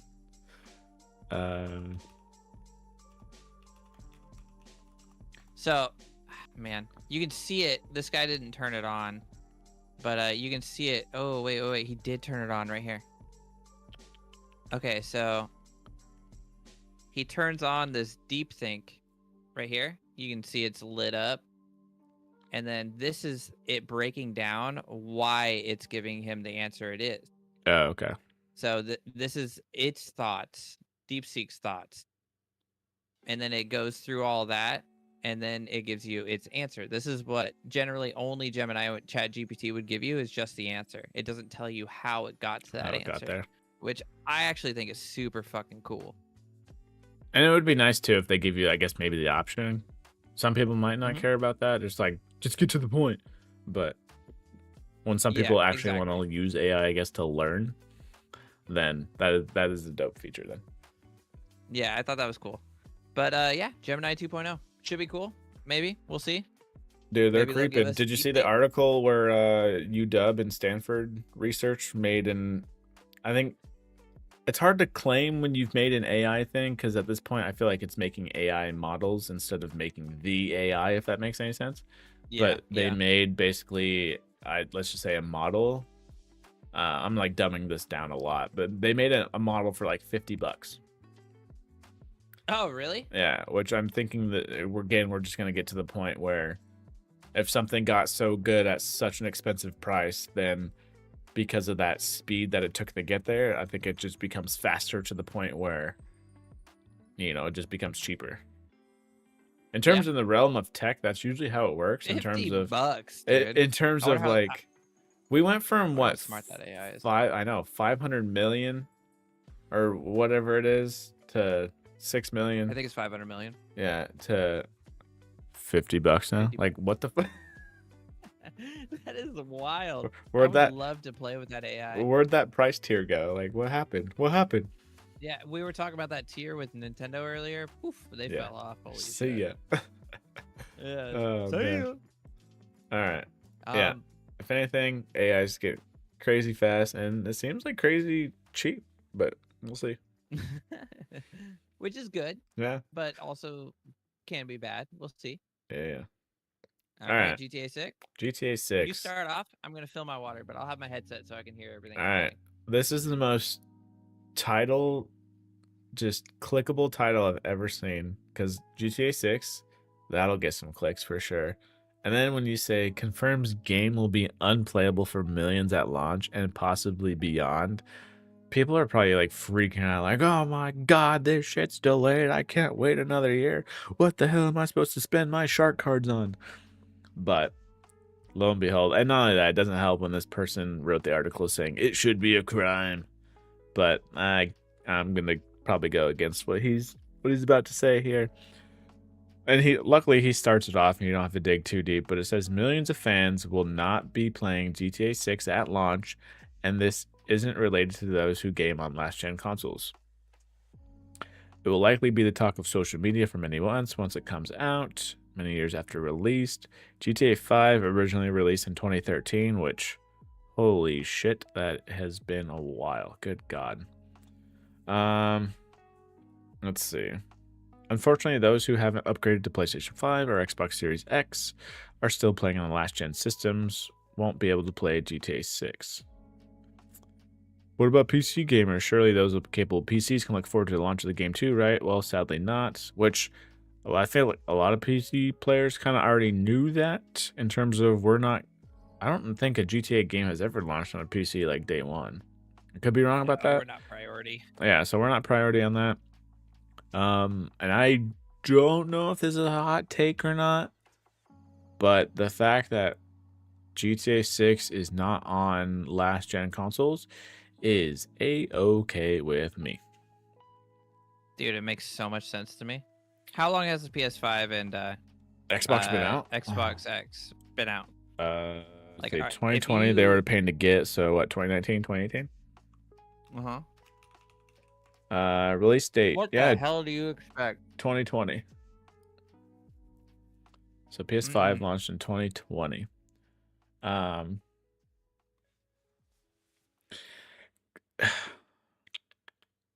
Because this is the funny thing, is people give Xbox a bunch of shit for not holding onto their cards, and by that I mean their games being exclusive and just open to anyone who wants to play them, kind of thing. And like, bro, you need some exclusives to sell some stuff. Well, guess what? GTA, in a sense, just became an exclusive for current gen consoles. Yep. Like it, you got to push it forward at some point. Yeah, exactly. If you honestly thought GTA 6 was gonna come to last gen consoles, you're fucking smoking weed. Oh man, I'm that is like, like and I don't want them to dumb it down for that, if that makes a sense. game that took like how long has this game been made for? Like 10 years or some shit? Like, Well, yeah, they I'm said probably GTA exaggerating, but 5 I'm was sure. 2013.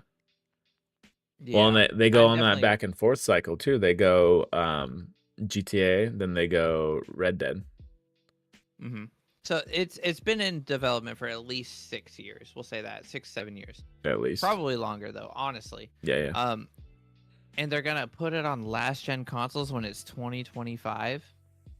Thank God they're You not. are smoking weed. The one thing that is a little upsetting is the PC launch. I thought we were like at a time where, maybe we'd get it at the same time. Um, but it also makes sense. I don't think it's ever worked that way for a GTA game. We've never been priority. It's always been console is priority. I hope that changes one day. I don't know if Not they just for have this to. game, but for all games. Yeah, I'm trying to say, for example, PC gamers have waited 19 months when GTA 5 first launched. So 2013 September, and then PC was in 2015. Yeah, Well, which is fine. Well, not just that too. That almost gives them a little breathing room in a sense for not only their server overload, but Bugs and kinks. GTA 5 was the first one online. So Was it? yeah, I believe so. GTA 4 didn't have an online. I think you're right.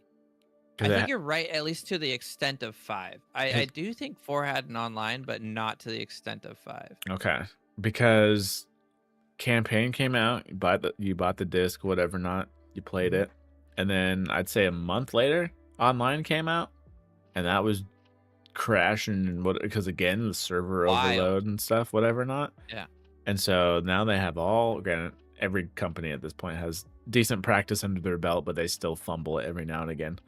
So I can see the servers being an issue, so they can, that way they're not slammed at once in terms of kind of pulled in different directions. Like, oh shit, we gotta fix this PC port. Oh shit, we gotta fix something's wrong with the PS5. Something's wrong with the Xbox Series S. We can't even fucking load anything on that little machine. I don't know how that even want to boot. I don't even know how the hell they got Baldur's Gate 3 to fucking play on that thing. But they click GTA 6 and the bitch just starts crying. Kill me. But yeah, so that way they don't get pulled in too many different directions, so they can focus on that at least, which hopefully then the PC launch is smoother. Obviously, I can't remember. I'm trying to remember with the PC one. I feel like Rockstar is at least decent about when they put it on something new, they try to add something new to it as well. I don't think that's when first person or something came to it, but I feel like they're usually decent about, all right, we'll add something if it's a re-release of some sort. Sorta. I don't remember, man. That one's a hard one for me. I liked the old GTA games. I don't play any of the new ones. I played 5 for the campaign and then some multiplayer. I can't remember if it was by myself. Well, I'm not like an RP person, so that online is strictly RP at this point, honestly. Yeah. It was fine. Like there's one mode where, or not even a mode, if someone kept killing you, which a lot of people obviously it's GTA, they're gonna do that. If they kept killing you, you'd become like invincible or something like that. But you could see them on the map like all times. So you'd be like, all right, sweet, headhunter, let me go get this son of a bitch. And then that's kind of cool. The locking, like the lock on system for GTA was just stupid cheap. It would just, you just hold the trigger and it would just instantly just as long as your dot was red. Yeah, there was no free aim. As long as your dot was red, you'd be able to get the guy easily. But I've always loved racing on it, but I don't feel like I need to do that online. And I don't, yeah, it's literally RP. It's just a big old stat. You could get, if you wanted to, you could simulate anything, golf, anything on that online, play with others, whatever not. But the campaign was dope. A drug cartel. I will say that campaign was dope. Rockstar's gonna milk the shit out of this game though. What we got? 2013 was the last one, and it's been on 3 different consoles, and plus PC at this point. So the money alone is gonna be wild for this thing. Hell, even Battlefield, their whole lab thing, everything, because people are saying, rumor has it, for the release date of Battlefield is anywhere all the way up until about April of 26, and even Battlefield's keeping an eye on GTA. Like, yeah, if we need to, we're just waiting to see when they drop a date. Push our launch. Yeah, we're pushing that shit because it's which makes sense because again with the same guy who ran Respawn, obviously he should be the one that's aware of how bad that could be for a game, because unfortunately that's what happened to Titanfall. Or Titanfall 2, 1 right? or 2? Yeah, I think it was 2. Yeah, because Battlefield launched and then Titanfall launched, and they're both owned by EA. And it's like, what are you guys doing? So he's clearly aware of what can happen. But you, goddamn, you don't do that with GTA. Like I said, Switch 2 is the only thing that could do it. Everything else, get the hell out of the way. You have to at least give a month or so of breathing room for that thing. Ideally more, but yeah. Yeah, because you know for a fact it's going to be a holiday thing. Yeah, and they say it's still on schedule, so we gotta take it for their word so far, till we hear otherwise. But yeah, sweet. I'm glad that's not a hot take. I'm hyped then to see. No. I fully agree. I'm hyped to see because I like watching the RP. I have played GTA 5. I will not be getting GTA 6 though.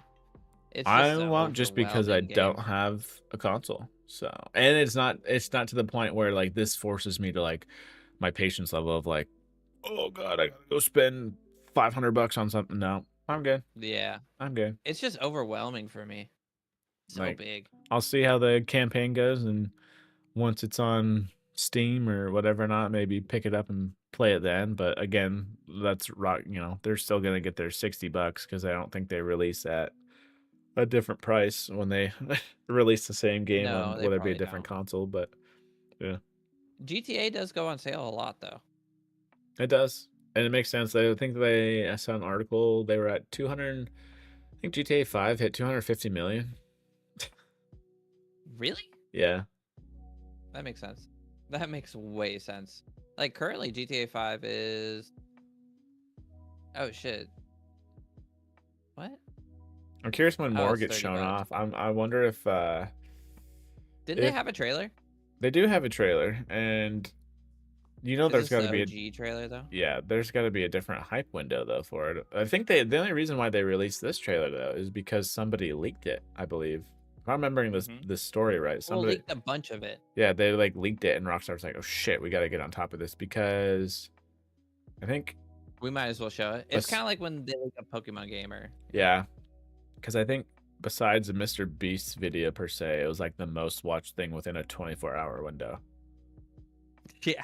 Like that's how much hype there was for it and whatever not. So it's like obviously that was that cycle of hype. They got to be doing something. I don't know if they do something in summertime though. I might be too far off. I don't know. You're not doing Game Awards because at that point it's already December. So, but they'll figure something out. Yeah. Get that hype train rolling again. Because that'll be the first time too if we see it on the pod, if that article is right of something being $100 for the first time. Oh, that's gonna hurt. That's gonna hurt. Well, it's not gonna hurt us. We ain't buying it, so. Yeah, that's true. Imagine that sale though. It's originally $100 and now it's $70 on sale, and you're like, oof. That's hard because you have the whole word sale in there, but it's not a sale. It's normal at that point. Yes, exactly. There. It looks fun. I get overwhelmed in these kind of games. I think we've talked about that before. There's just so much, dude. And you got to do so much to get to the next step, and it's like, fuck. In a weird way, I think that's why I loved 5 though, is because for me, it finally, at least I don't know if it was my age, whatever not, but to me, it finally had a somewhat of a storyline, just because even if it was 3 characters, I could follow it pretty well. Whereas, like you said, GTA like Liberty City, for an example, I remember playing that, teenage, whatever not, and I'd get to a point where like I couldn't maybe finish a mission or this and that, and yeah, it would just be like an offshoot of like, all right, I'm gonna go drive around or I'm gonna do this and that. And then the GTA 5 was the only one I've ever finished campaign wise. So yeah, I haven't finished any of them. I always just went around and beat people up and stole cars and ran from the cops. Yeah. That was like my GTA experience. I did get to in GTA 5. I got to the point where, what's the redneck guy's name? Trevor. I got to the point where he was it him? I believe it was him. He was torturing some guy with like a car battery and Oh yeah. yeah, I got to that point in the game and I didn't stop because of that. I just haven't picked it back up. Yeah, that makes sense. Yeah, there's so much shit to do in that game. It's ridiculous. Yeah. But it looks like a great game though. Maybe I'll play it, but I don't think I'll be getting it. It'll be hard because I feel like if I watch I'll definitely be videos on watching it, though. I was gonna say if I watch, I don't know if you're like me. If I watch videos long enough on something though, it almost feels like I've played it and got the storyline, so I don't feel the need to then play it. If that makes sense. Yeah, unless I'm like super hyped on it. If I watch videos on it, I generally like I don't need to know anything else about it. Yeah. So I don't need to buy it. Yeah. So that'll be interesting. But like a good example is I want Space Marines 2, but I watched Charlie play it all the way through. Mm-hmm. So I know it's gonna happen, but I still want the game because it still looks like you know what I mean? It looks like a great game. Okay. See that. Yeah, because I can see some of those games you'd want that surprise factor a little bit because it's like, you know, reading that book or whatever. Not at least for me, because there's some games that I won't watch because I want to play it. Yeah. Well, for me, maybe besides Halo, randomly or whatever, not I don't really go back and play a game. Like replay it again? Yeah. Huh? Have I done that? Halo. Oh yeah, you said besides Halo. Yeah. Because those are almost a little bite-sized.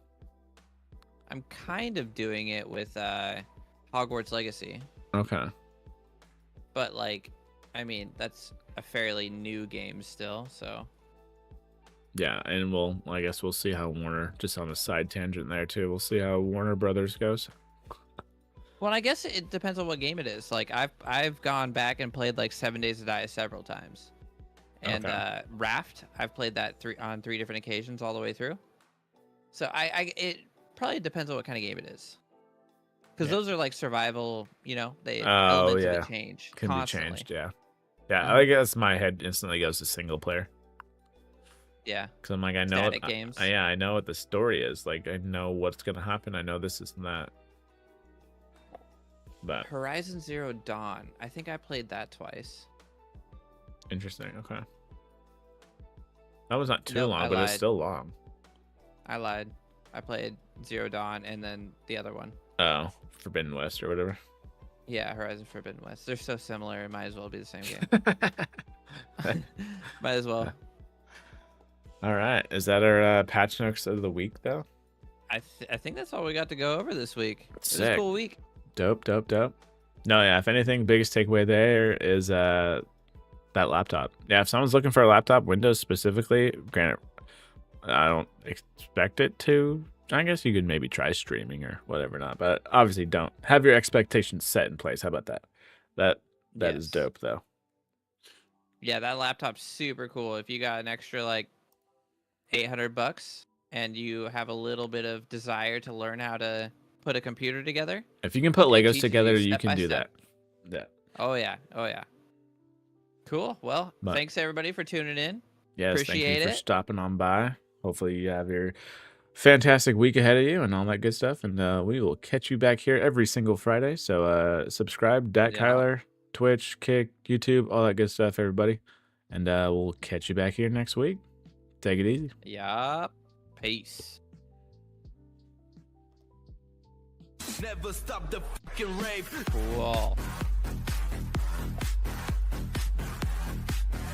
Cool. I'm actually gaming tomorrow, man. I'm excited about that.